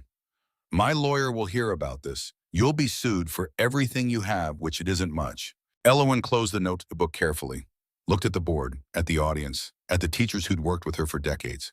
I'm not making accusations. I'm asking questions based on public records and my own documentation. But if you want to talk about proof, let's talk about the Teacher Retirement Fund. $2.1 million scheduled for transfer over the next 6 months. Small increments. 10,000 at a time. Where's that money going, Mr. Pemberton? Which shell companies? Which accounts? Who benefits when teachers who've worked their whole lives lose their pensions? He lunged forward across the table. Actually lunged, pointed at her with a shaking hand while the board chairman tried to pull him back. You're going to prison. Do you understand that you'll die there? An old woman, alone, forgotten. No one will care. No one will remember your name. You'll be nothing but a number in an orange jumpsuit, and no one will give a damn because you're a thief and a liar and you're nothing. You're nobody. The room went silent, completely silent. 200 people holding their breath. Elowen looked at him, at this man who had spent his life taking shortcuts and stealing from people who couldn't fight back, who thought power came from suits and titles and the ability to hurt people weaker than yourself. I've seen better men than you die, she said quietly, but her voice carried in the silence. In deserts, in wars that actually mattered. My son died serving this country. He was 24, had his whole life ahead of him, gave it up for people he'd never meet, for principles that mattered. And you steal from teachers, from people who spend their lives helping children for poverty wages. You're not just a thief, Mr. Pemberton. You're a coward, and everyone in this room knows it now. She turned, walked back to her seat, sat down between Colt and Wilder while the room erupted and Dixon shouted and the chairman banged his gavel until the handle cracked and had to be replaced mid-meeting. The meeting dissolved into chaos within minutes. The chairman called a recess. Dixon stormed out. Half the audience followed him, shouting questions. The other half surrounded Elowen, asking if she needed anything. Outside, after things had calmed down enough to leave, Elowen stood in the parking lot surrounded by motorcycles and men who'd learned everything worth knowing from her. He's going to come at you harder now, Colt said quietly. He's going to try to destroy you faster. I know. He's got power, resources, lawyers. He can hurt you before we can stop him. Let him try. Mom. Wilder's voice was soft, worried in a way he rarely showed. He's dangerous now. You backed him into a corner. Made him look bad in front of everyone. He's going to try to bury you. Elowen looked at her sons, at the men behind them, at the life she'd built from nothing but stubbornness and love and showing up every day regardless of how hard it was. He can try, she said again. But he picked the wrong woman. He thought I'd be easy because I'm old, because I'm poor, because I clean toilets for a living. He was wrong about all of it, and that's going to be the last mistake he ever makes. The call from the district attorney's office came the next morning, Wednesday. They were fast-tracking the trial. 2 weeks, expedited schedule at the request of the prosecution, who cited public interest and the defendant's public statements as justification. Dixon Pemberton had friends, had lawyers, had the kind of connections that made things move when he wanted them to move. Elowen sat at her kitchen table reading the notice. Colt stood behind her, reading over her shoulder, his jaw working the way it did when he was trying not to say something that would make things worse. 2 weeks isn't enough time, he said finally. It's the time we have. We need a lawyer, a real one, not some overworked public defender who's got 40 cases and doesn't care about number 41. We need more than that. We need someone who believes me, someone who's willing to fight. The search for a lawyer took 3 days and ended in frustration. They contacted everyone they could find. Big firms said no before hearing the details, didn't want to touch anything controversial. Small firms heard the details and said no. Anyway, didn't want to risk their reputations. Going up against a school superintendent with the backing of the district board and the district attorney's office wasn't good business. It was career suicide for a lawyer trying to build a practice. On the fourth day, Wilder came home with a name. Actually came home excited, which was rare for him. Maureen Caldwell, 60 years old, been practicing law for 35 years, mostly civil rights cases, teachers' union disputes, wrongful termination suits. She knows the education system inside and out, knows where the bodies are buried. Will she take the case? She said she'll meet with you, wouldn't commit without talking to you first. Wants to look you in the eye. They met at Maureen's office on Friday afternoon. The building was old, the kind that had been nice once back in the 60s and was now just holding on through maintenance and hope. The elevator made concerning noises that suggested imminent failure. The hallway smelled like old coffee and older carpet and the accumulated disappointments of people who'd walked these halls needing help. Maureen's office was different, though. Books lined every wall, floor to ceiling. Case files stacked in neat piles organized by year. A desk that looked like it had survived wars, both legal and actual.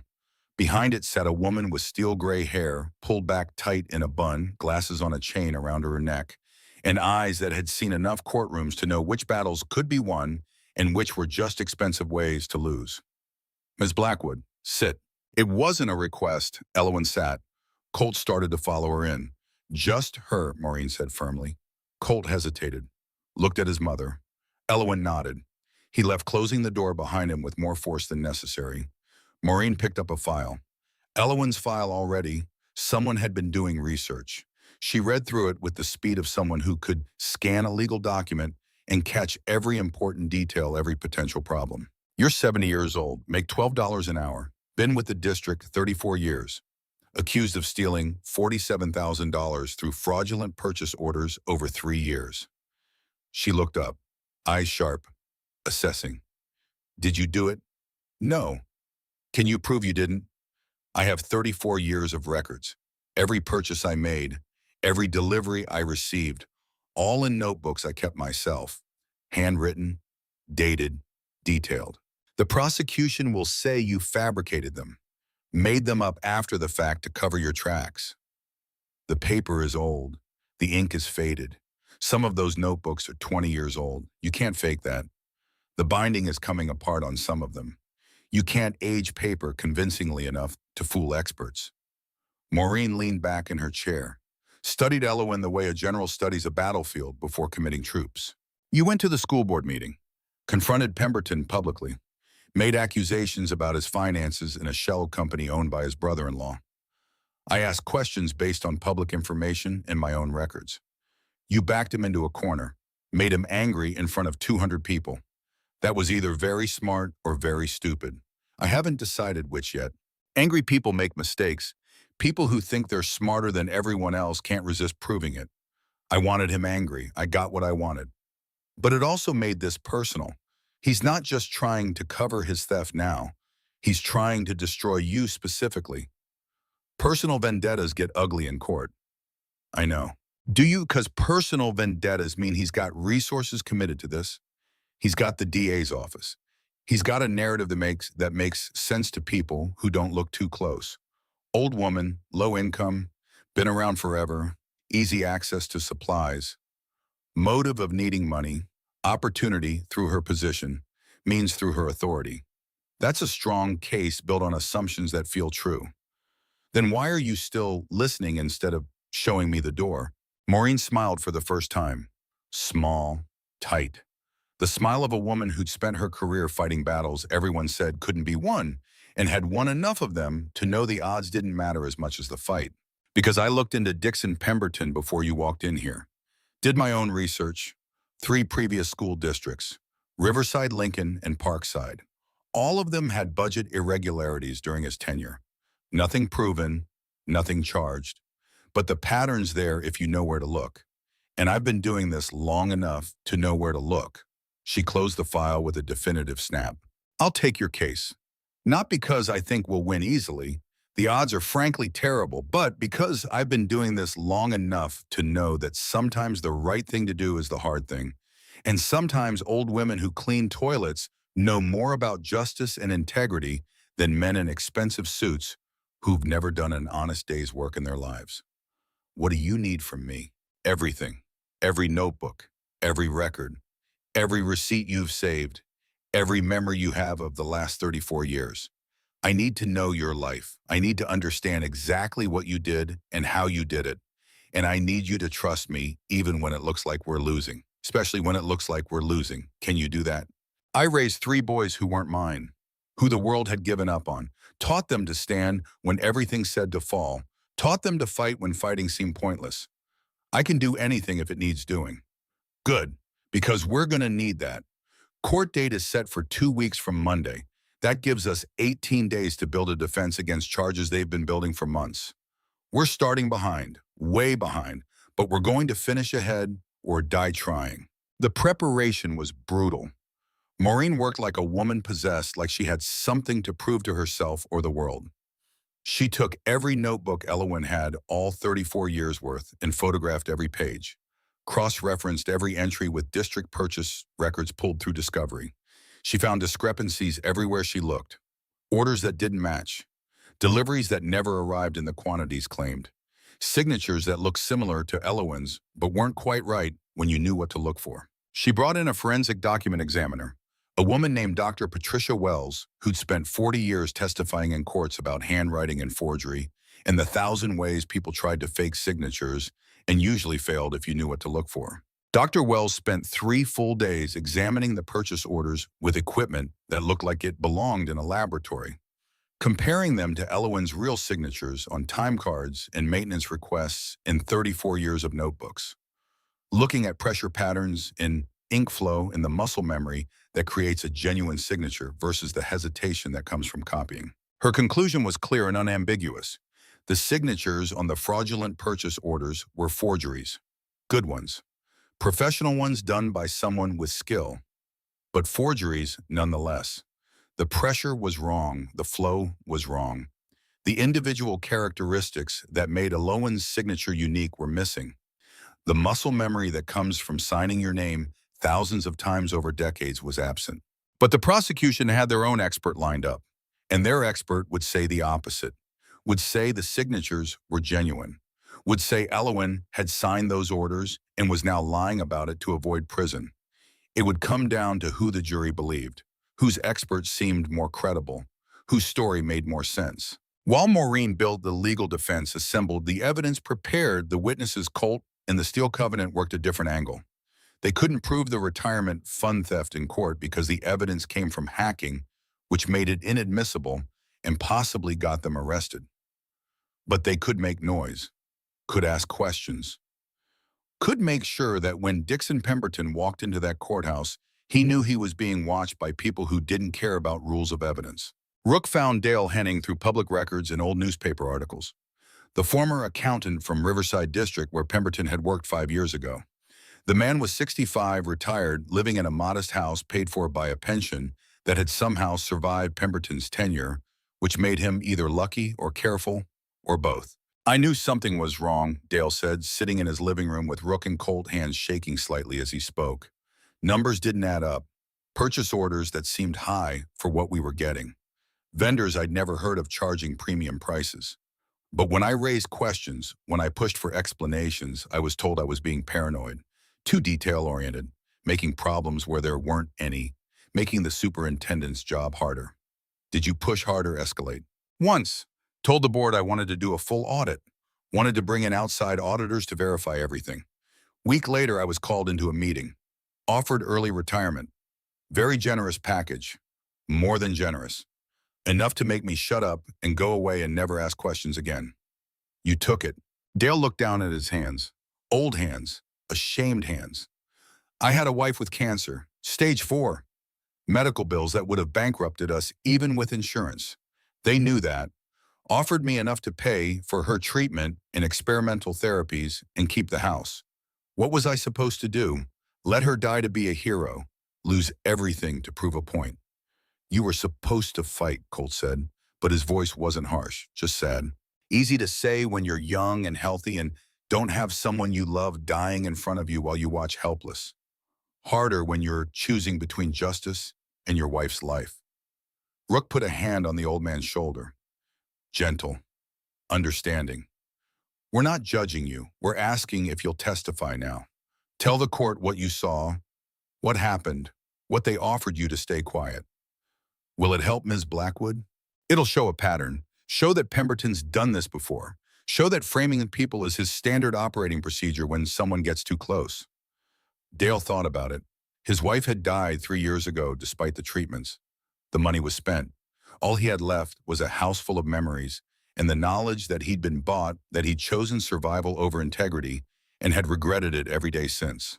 I'll testify, he said finally, for whatever good it does, for whatever it's worth. I owe that much to the people I failed before. The morning of the trial, Elowen woke at 4:30 out of habit. Old habits. She'd been getting up at 4:30 for 34 years to get to work by 5.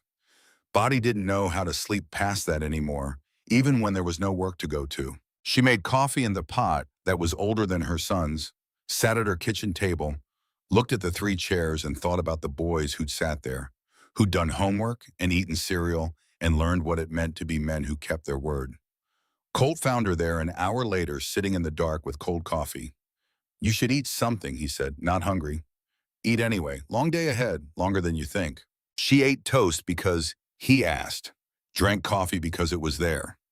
Let Colt fuss over her because it made him feel useful, and because she'd learned a long time ago that sometimes people needed to take care of you even when you didn't need taking care of, just to feel like they were doing something.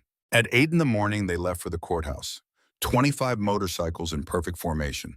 A convoy that made people stop and stare and wonder what kind of trial warranted that kind of escort.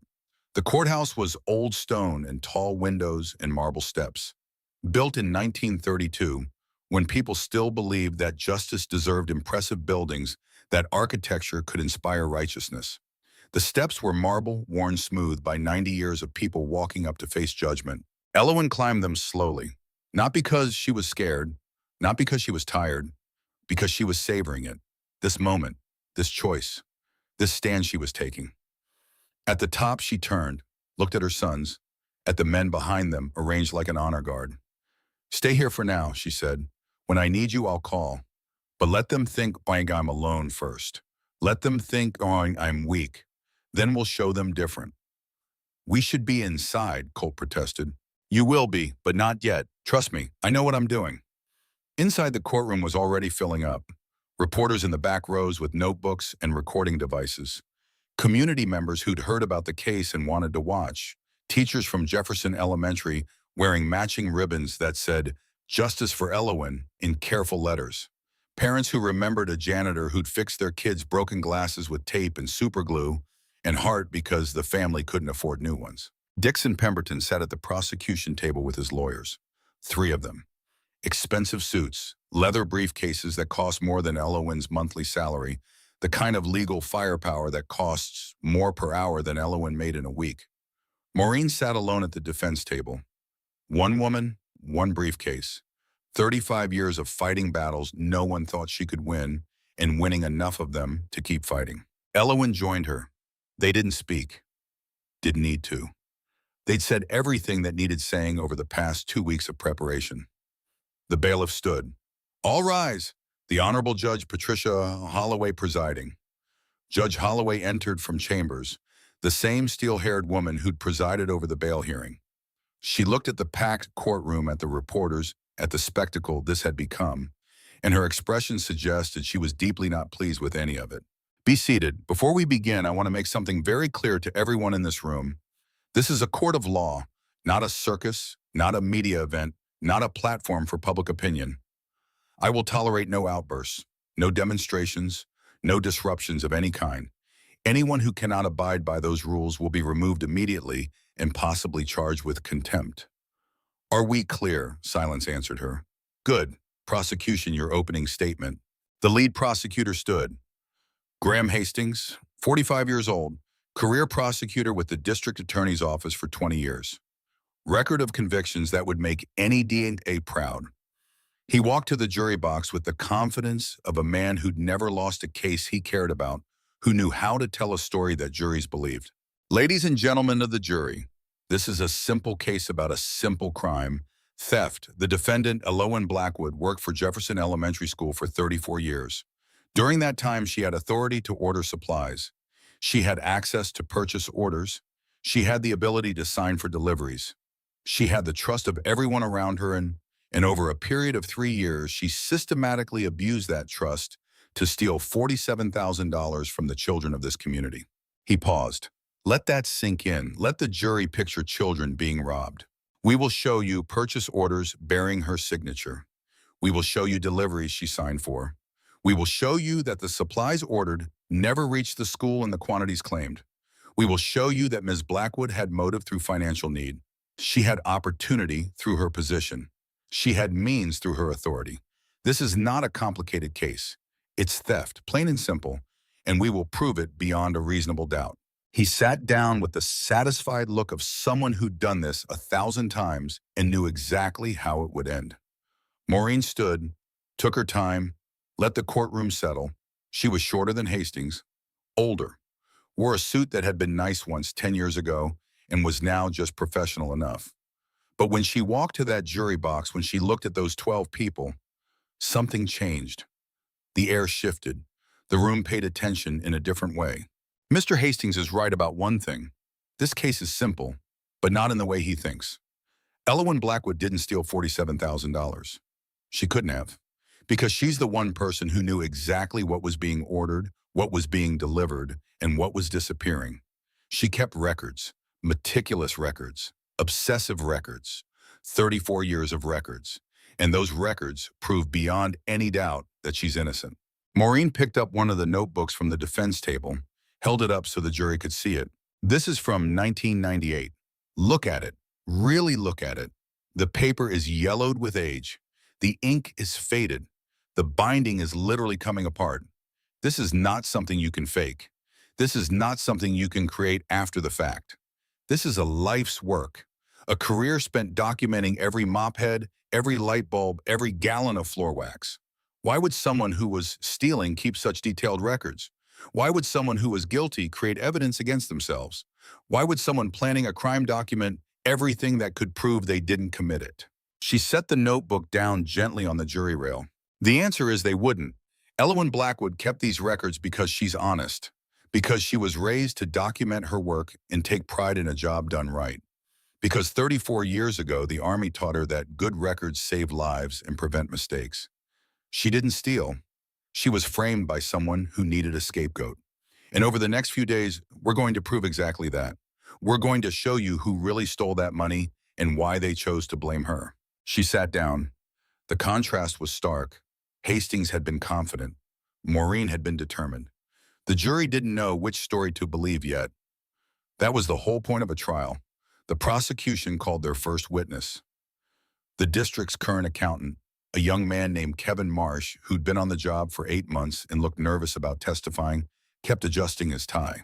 He testified about the purchase orders in question, about the amounts that seemed correct on paper, about the signatures that appeared to match the signature cards on file for Elowen Blackwood, about the money that had been paid to Silverline Supplies for deliveries that never arrived at the school in the quantities claimed. On cross-examination, Maureen was gentle, almost kind, which made it worse. Mr. Marsh, how long have you worked for the school district? 8 months. So you weren't there when any of these purchases were actually made? No, ma'am, I started in March of this year. Did you personally verify any of these signatures yourself? Compare them to known exemplars? I compared them to the signature cards on file in the personnel office. Did you have them examined by a forensic document examiner, someone trained to detect forgeries? No, that wasn't deemed necessary by the investigation. Did you investigate Silverline Supplies? Find out who owns it, where it's located, whether it's a legitimate company? That wasn't my job, ma'am. I was asked to compile the financial records for the prosecution. So you gathered the evidence they told you to gather. You didn't investigate independently. You didn't verify independently. You just did what you were told by people who'd already decided what the conclusion should be. I followed proper procedures for an internal audit. I'm sure you did, Mr. Marsh. I'm sure you did exactly what you were told. No further questions. The prosecution called more witnesses over the next day and a half.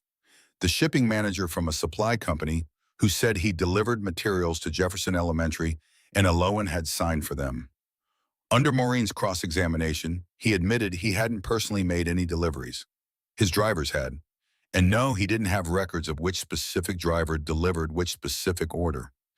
The signatures could have been from anyone. They called the former principal who'd retired 2 years ago, a woman named Margaret Donovan who testified that Aloan had always been trustworthy, had always done excellent work, had never given any reason for concern in 20 years of working together. The prosecution tried to use this to show that Aloan had been trusted and had systematically betrayed that trust over years. Maureen flipped it on cross-examination to show that in 34 years, in thousands of transactions, Aloan had never once been dishonest or given anyone reason to doubt her integrity. By the end of the second day, the prosecution had presented their case. It looked strong on the surface, compelling if you didn't look too close. The kind of case that made juries nod and think they understood what had happened because it fit their expectations. Then Maureen called her first witness.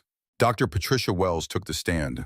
She was 72 years old, had white hair pulled back in a neat bun, wore a simple suit, had steady hands and the calm demeanor of someone who'd testified in hundreds of trials and was not impressed by lawyers or judges or the theater of courtrooms. Maureen walked her through her credentials slowly, thoroughly, 40 years as a forensic document examiner, testimony in state and federal courts across the country, published papers on handwriting analysis and signature forgery in peer-reviewed journals, training for law enforcement agencies, expert witness in over 300 trials. Then Maureen handed her the purchase orders in question. Dr. Wells, have you had an opportunity to examine these documents? Yes, I examined them over a period of 3 days using standard forensic techniques. What did you find? The signatures attributed to Aloan Blackwood on these purchase orders are forgeries. The courtroom murmured. Judge Holloway's gavel came down once with a sharp crack. Silence returned immediately. How can you tell they're forgeries? Multiple factors observable to a trained examiner. First, the pressure patterns. A genuine signature has variable pressure throughout. Light in some places where the hand moves quickly, heavy in others where it slows or emphasizes. These signatures have uniform pressure from beginning to end. That's completely consistent with someone copying a signature slowly and carefully, trying to match an exemplar rather than writing naturally. Dr. Wells pulled out enlarged photographs of the signatures. Second, the flow and rhythm. Natural handwriting flows smoothly.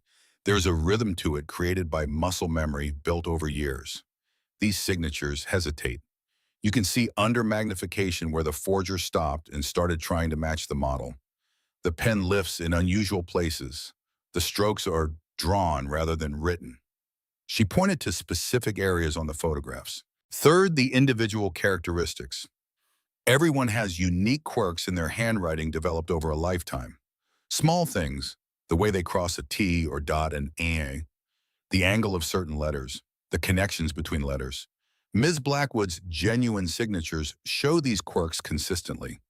The forgeries don't. Someone tried to copy her signature but didn't understand or couldn't replicate the underlying mechanics that make it unique.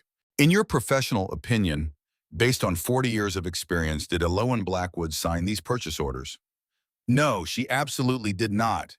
These are competent forgeries, but they are definitively forgeries. On cross-examination, Hastings tried to shake her, tried to create doubt, brought up the prosecution's own expert who'd examined the same signatures and reached the opposite conclusion. Dr. Wells smiled slightly, patient, almost amused. Mr. Hastings, I've been doing this for 40 years. I've testified against the FBI's own handwriting experts and prevailed because the evidence supported my conclusions. Your expert, Dr. Morrison, is competent in his field. I've read his CV, but he's wrong in this case. And if you'd like, I can show the jury exactly where and why he's wrong using the same forensic techniques that courts have relied on for decades. Hastings declined the offer, sat down, looking less confident than when he'd stood up. Next, Maureen called Elowen herself. She walked to the stand slowly, deliberately, not from fear or hesitation, from the understanding that she'd waited 2 weeks for this moment and wasn't going to rush it. This was her chance to speak, to be heard, to tell her story. The bailiff swore her in. She placed her hand on the Bible and swore to tell the truth, the whole truth and nothing but the truth. Sat down in the witness chair, looked at the jury, 12 men and women from the county who would decide if she spent her remaining years in prison or went home to the life she'd built. Maureen began gently, respectfully. Ms. Blackwood, how long did you work for Jefferson Elementary School? 34 years, from 1990 to 3 weeks ago when I was arrested. What was your job there? Custodian? I cleaned floors and bathrooms, fixed things that broke, kept the building running and maintained, made sure children had a safe, clean place to learn. Did you have authority to order supplies as part of that job? Yes, small purchases, cleaning supplies, maintenance materials, light bulbs, the things the school needed to operate day to day. How did you keep track of what you ordered? I wrote it down, every single purchase, every delivery, every item. I kept notebooks with detailed records. Why did you do that? Why keep such detailed records when it wasn't required? Because that's what I was taught. In the Army, when I was a medic, we documented everything. Good records keep people honest, keep things running smoothly, prevent mistakes and confusion. I carried that discipline with me when I left the service. It's just how I work. Maureen picked up the stack of 34 notebooks, carried them to the witness stand.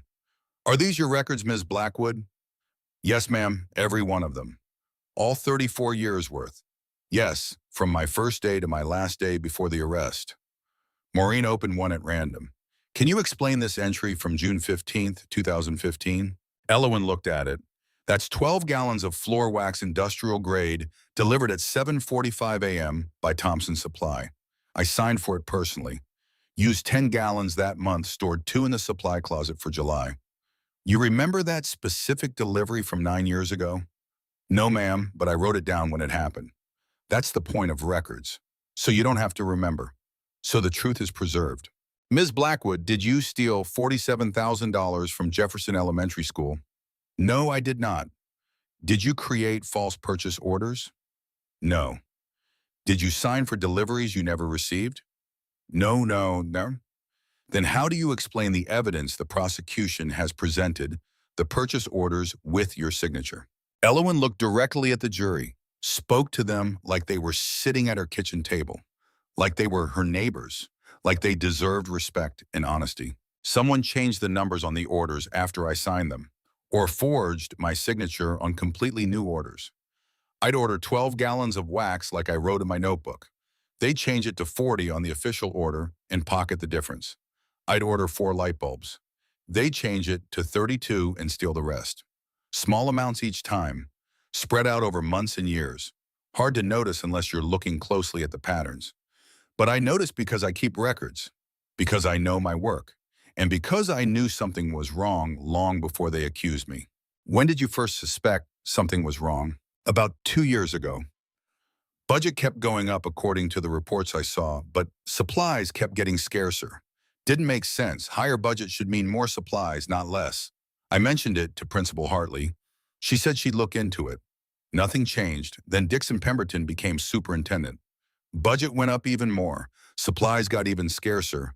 I mentioned it again through official channels. 3 weeks later, I got the letter accusing me of theft. What did you think when you received that letter? That I'd been framed? That someone had been stealing and needed someone to blame? That they picked me because I'm old and poor and they thought I'd be easy? Thought nobody would believe me over a superintendent with credentials and expensive suits. Were they right about that? Elowen smiled. The same smile that wasn't quite nice. The same smile she'd shown Dixon Pemberton. They picked the wrong woman. I may be old, I may be poor, but I'm not easy, and I'm not wrong. Hastings stood for cross-examination. He was good, experienced, professional. He knew how to take a sympathetic witness and make them look guilty through implications and careful questions. Ms. Blackwood, you claim you didn't steal this money, that you were framed. I didn't claim anything. I stated facts. I didn't steal. I was framed. Those are facts, not claims. But you had access to the purchase order system, correct? So did 20 other people. The principal, assistant principal, office manager, other staff with authorization. But you're the one who primarily ordered supplies, aren't you? I ordered the supplies we actually needed based on usage, not the supplies that appeared on fraudulent orders. These notebooks you keep, how do we know you didn't create them recently after you were accused to support your defense? Look at the paper, Mr. Hastings. Really look at it. I'm 70 years old. I make $12 an hour. Do you honestly think I have the resources, the skill, the equipment to forge 20-year-old notebooks, to age paper convincingly, to match ink that's been sitting in those books for decades? That's absurd, and you know it. I think you're a smart woman, smart enough to plan ahead if you were going to commit fraud. If I were planning to steal $47,000, Mr. Hastings, I wouldn't keep detailed records of every single item I didn't steal. That would be the stupidest criminal plan in history. I'd destroy records, not create them. And whatever else I may be, I'm not stupid. Hastings changed tactics, tried a different angle. You confronted Mr. Pemberton at a school board meeting, made public accusations about his finances and his brother-in-law's company. I asked questions based on public records and observable facts. That's not an accusation. That's civic participation. You accused him of driving a car he couldn't afford on his salary. I asked where the money came from to purchase a $60,000 vehicle on a $95,000 salary after taxes when he has other significant expenses. That's a mathematical question, not an accusation. If he has a good answer, he should provide it. You mentioned his brother-in-law, Howard Grayfield, and Silverline Supplies. Silverline Supplies is the company that's been billing the district 3 times the market rate for supplies I never received in the quantities they claim. Howard Grayfield owns that company. That's public record available through Delaware corporate filings. Mr. Grayfield is married to Mr. Pemberton's sister-in-law. That's also public record. I'm not accusing anyone of anything. I'm stating facts and asking questions about those facts. You're trying to deflect blame from yourself onto Mr. Pemberton. I'm trying to tell the truth. If that truth deflects blame from an innocent person to a guilty person, then good. That's how justice is supposed to work. Hastings tried for another hour, tried to trap her in contradictions, tried to make her angry or flustered, tried to make her look like a bitter old woman with a grudge against authority. Elowen didn't give him anything, just answered questions calmly with the patience of someone who knew she was right and was willing to wait for everyone else to catch up to that reality. When Hastings finally sat down looking frustrated and slightly defeated, Maureen called her next witness. The defense calls Briar Ashford. Briar walked to the stand like she was walking to her own execution. 28 years old, mother of 2, accountant for a school district that was probably going to fire her for this testimony. She wore a simple dress, no jewelry, looked terrified. She swore in, sat down, looked at Maureen with eyes that asked silently if this was really necessary, if there was any other way. Maureen's eyes answered back, yes, it's necessary. Ms. Ashford, what is your position with the school district? I'm an accountant. I manage financial records, process payments, reconcile accounts. How long have you held this position? 8 months. I started in March. In that time, did you notice any irregularities in the financial records? Yes. Her voice was quiet. She cleared her throat, tried again louder. Yes, I did. What kind of irregularities? Purchase orders that didn't match actual invoices from vendors. Amounts that seemed unreasonably high for basic supplies. Patterns that didn't make sense when compared to previous year's spending. What did you do when you noticed these irregularities? I ran an unofficial audit on my own time, after work. Used the district's financial database to trace patterns over the past 3 years. What did you find? A clearer pattern. Every inflated order, every questionable purchase went through one company, Silverline Supplies. I traced the company registration through Delaware public records, found that it's owned by Howard Grayfield. Who is Howard Grayfield to you? I don't know him personally, but according to public records and basic research, he's Dixon Pemberton's brother-in-law, married to the superintendent's wife's younger sister. The courtroom erupted into noise. People talking, reporters scribbling, phones coming out despite the judge's earlier warning. Judge Holloway's gavel slammed down 3 times in rapid succession before order was restored.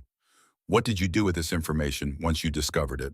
I reported it to Mr. Pemberton. I thought it was a mistake. Some kind of accounting error. I thought he'd want to know that a vendor was potentially overcharging us or that there was confusion in the ordering system. What did Mr. Pemberton say when you reported this to him? Breyer's voice shook.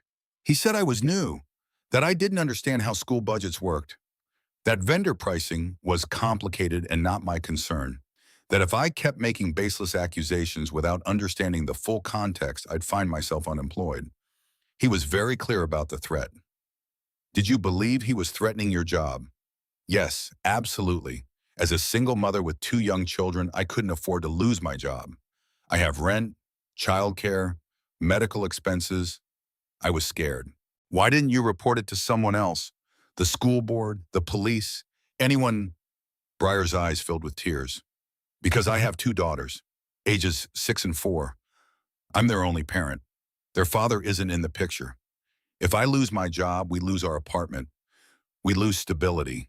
I was terrified of making waves, terrified of being wrong, terrified of the consequences. What made you decide to come forward now to testify despite those fears? Wilder Blackwood found me, told me about his mother, about what she'd done for him and his brothers when they had nobody else. Asked me what I wanted to teach my daughters about courage and integrity and doing the right thing when it's hard. I realized I wanted to teach them that you stand up for truth even when it costs you something, even when you're scared, even when it's easier to stay silent. She pulled a USB drive from her purse, handed it to Maureen with shaking hands. This contains 200 pages of financial records I compiled. Purchase orders, vendor invoices, payment records, bank transfer documentation. Everything showing the pattern of fraud over the past 3 years. It proves that Aloan Blackwood didn't steal anything. It proves someone else did. And it proves they framed her to protect themselves. Maureen entered the records into evidence over Hastings' objections. Judge Holloway allowed it. The jury received copies to review. For the next 90 minutes, Maureen walked Breyer through the financial records in painstaking detail. Showed the pattern of inflation. Showed how $47,000 was just the amount they'd blamed on Aloan. Showed how $340,000 had actually been stolen through fake invoices and shell companies over 3 years. On cross-examination, Hastings attacked her credibility hard. Suggested she was lying to keep her job. Suggested she'd fabricated records. Suggested she was in league with the defendant. Breyer didn't budge. Her voice got stronger as she answered. I'm losing my job by being here, Mr. Hastings. Mr. Pemberton will make absolutely certain of that. He has that power. I'm not doing this to save myself or my career. I'm doing it because it's right. Because an innocent woman is being railroaded and I have information that proves it. And because I want my daughters to know their mother stood up when it mattered. The final witness was Dale Henning, 65 years old, retired accountant, white hair, trembling hands, carried the weight of old guilt on his shoulders like a physical burden. He testified about Riverside District 5 years ago, about noticing similar irregularities when Dixon Pemberton worked there as assistant superintendent, about purchase orders that didn't match reality, about vendors charging premium prices for basic supplies. How much money went missing at Riverside during Mr. Pemberton's tenure? I estimated approximately $180,000 over 2 years. Same pattern we're seeing here. Inflated purchase orders, shell companies, small amounts per transaction that added up to major theft over time. Did you report these irregularities? I really tried. Told my supervisor, told the board president, was told I was being paranoid and that I was too focused on details and missing the bigger picture, that I was making trouble unnecessarily. What happened when you pushed for a full audit? 1 week later, I was called into a private meeting, offered early retirement. The package was extraordinarily generous, more generous than normal early retirement packages, enough to make most problems go away. Did you take it? Dale's voice broke. Yes, I took it. My wife had stage 4 cancer. We had medical bills over $300,000, even with insurance. Experimental treatments. Specialists. I needed the money to try to save her life. They knew that. They used that. Offered me enough to pay for everything and keep the house. What was I supposed to do? You were supposed to fight, Maureen said gently, but we understand why you didn't. We're not here to judge you, Mr. Henning. We're here to learn from what happened. On cross-examination, Hastings tried to destroy him, called him a coward, suggested he was lying now out of guilt, suggested he'd fabricated everything.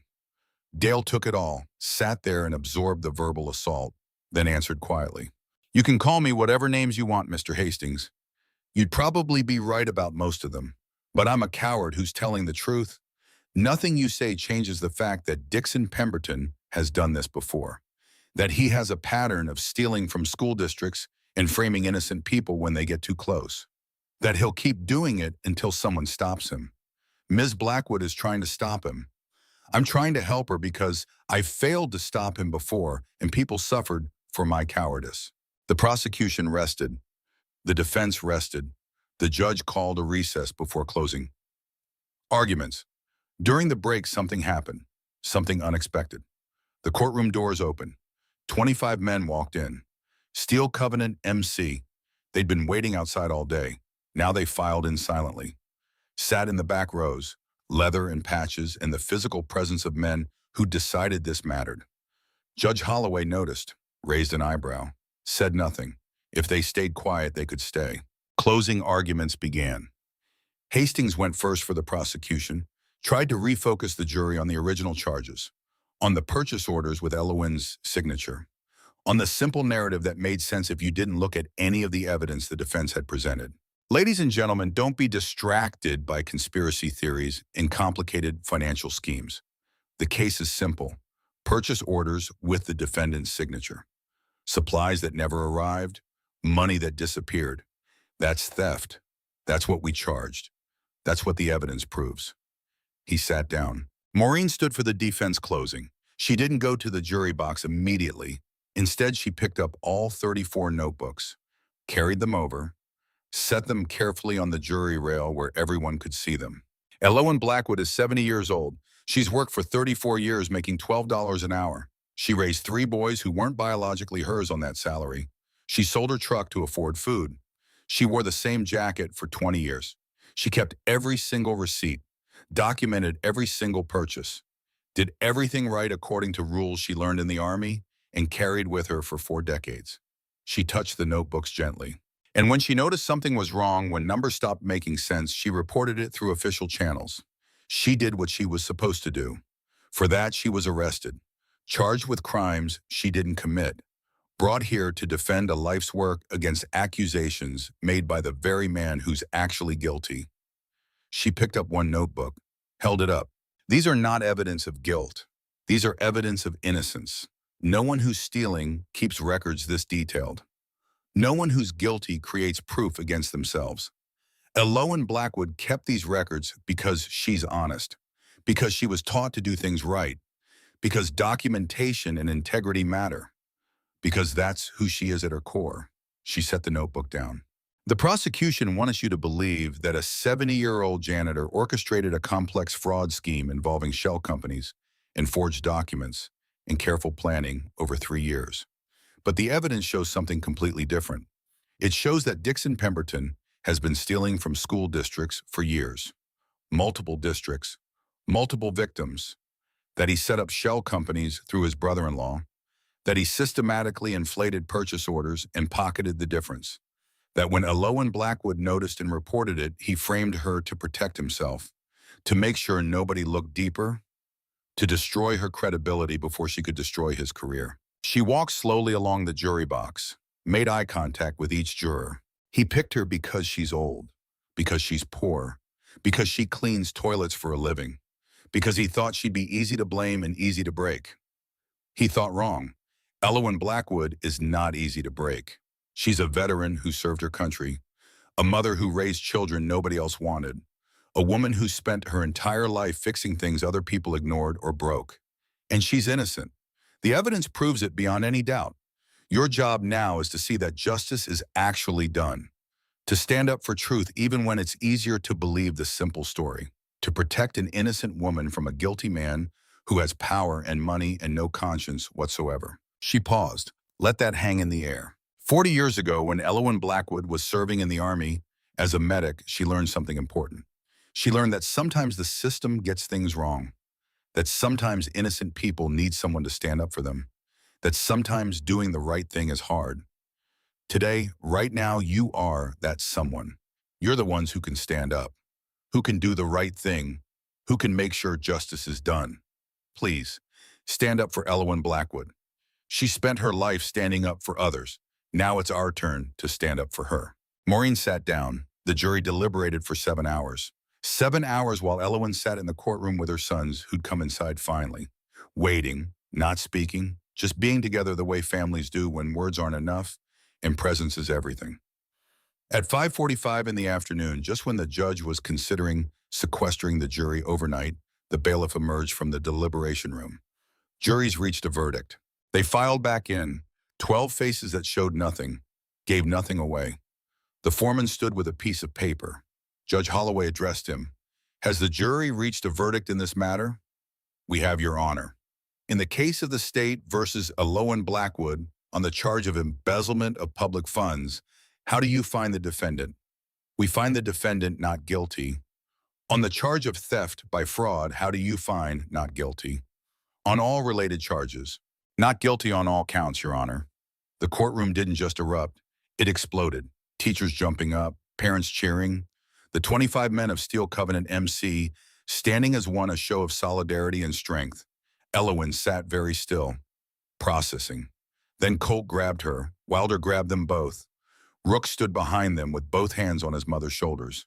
Judge Holloway banged her gavel repeatedly. When order finally returned, when people sat back down, she looked directly at Elowyn. Ms. Blackwood, you are free to go. All charges are dismissed with prejudice, meaning they cannot be brought again. Your record will be expunged.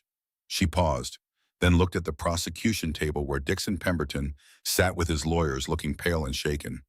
And I am referring this entire matter to the Attorney General's office for immediate investigation into the allegations made during this trial regarding fraud, embezzlement, and related crimes.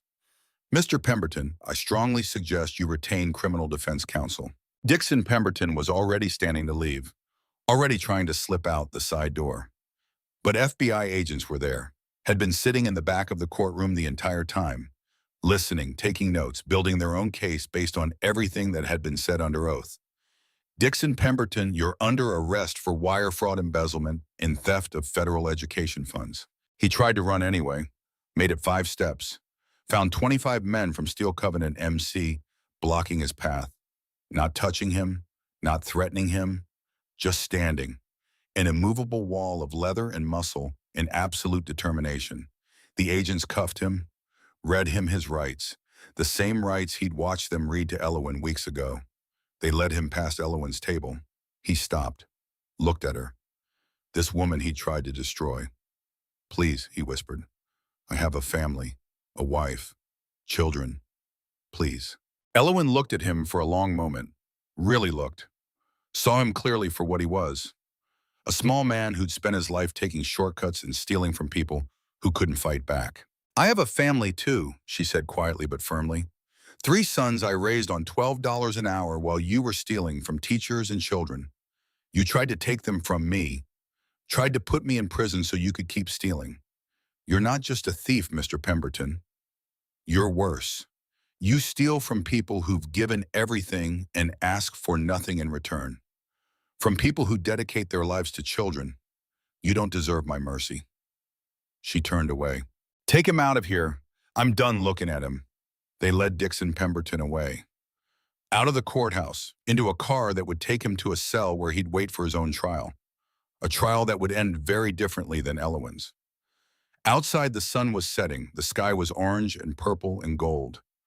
Beautiful in the way that endings sometimes are when they're also beginnings. The motorcycles were still there. 25 of them. Men who'd waited all day for their family to come home. Elowyn walked down the courthouse steps. The marble steps that had been there for 90 years. Her sons around her. Men who'd been boys once. Broken boys, lost boys, thrown away boys. Boys who'd found a mother and a woman who cleaned toilets and fixed broken things and never ever gave up on people. At the bottom of the steps, a crowd was waiting. Teachers from Jefferson Elementary. Parents.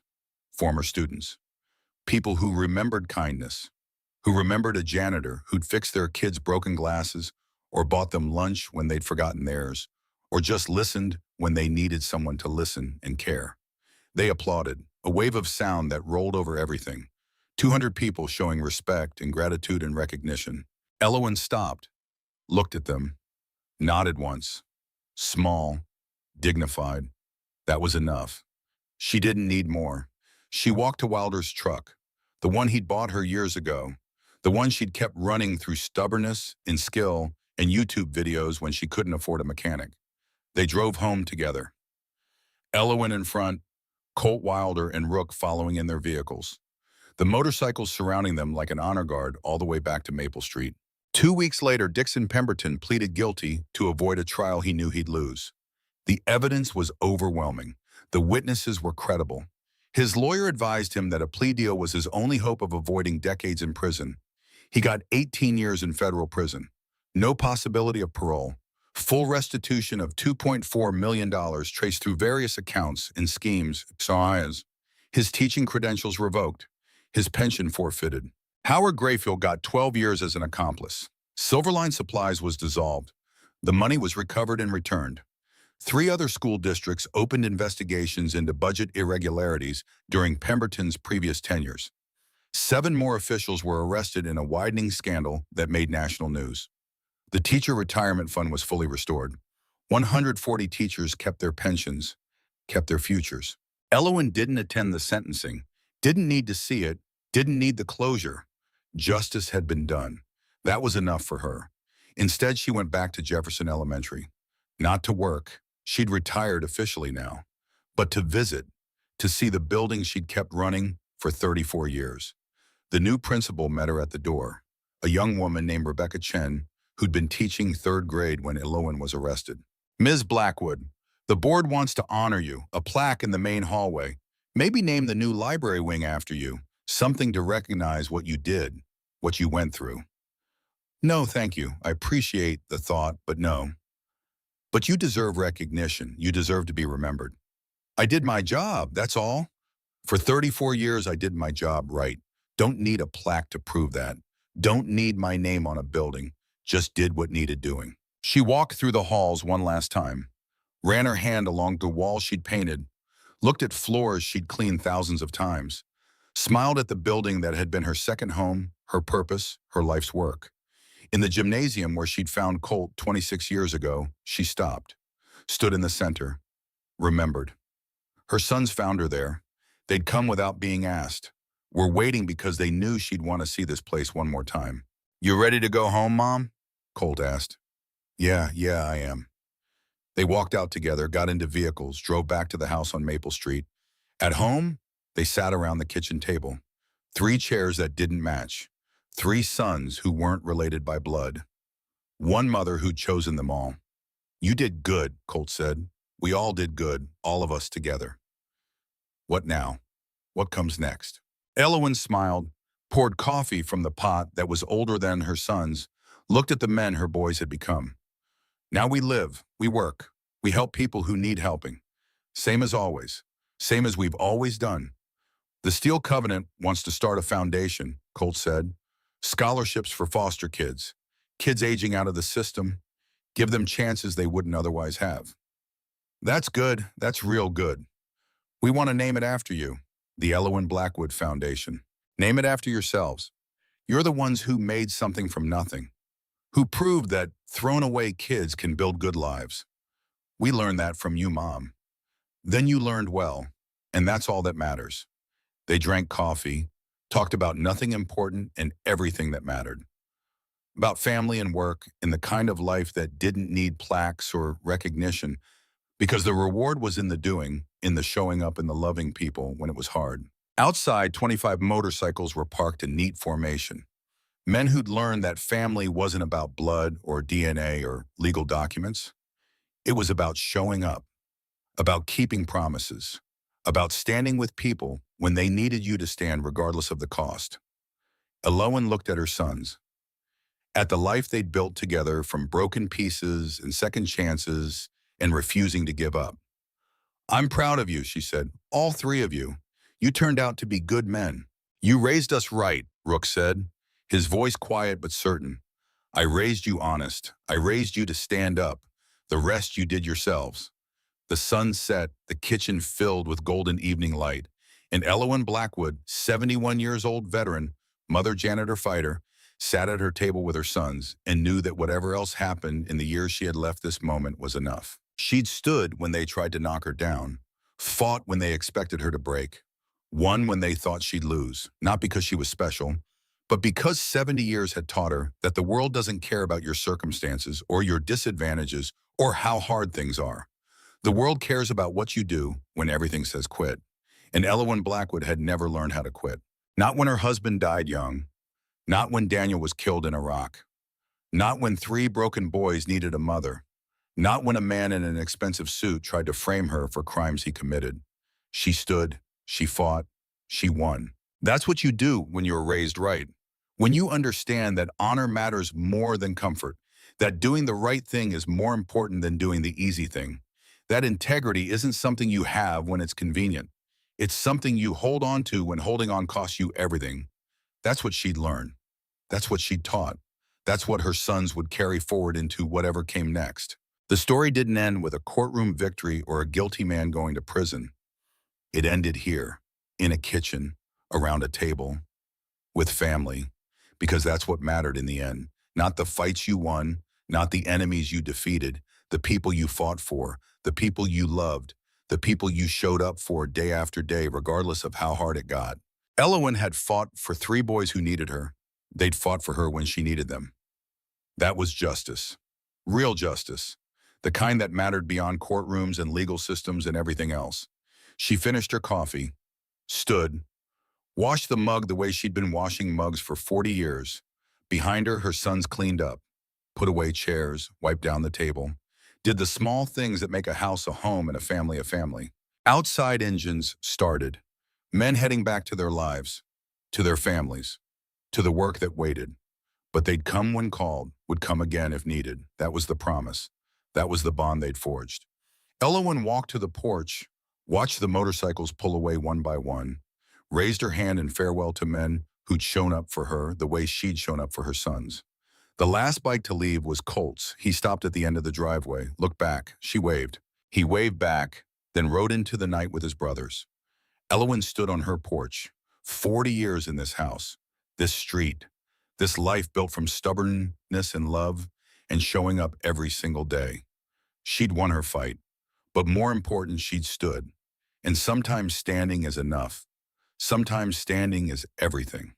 Tomorrow she'd wake at 4:30 like always, make coffee like always, figure out what came next like always.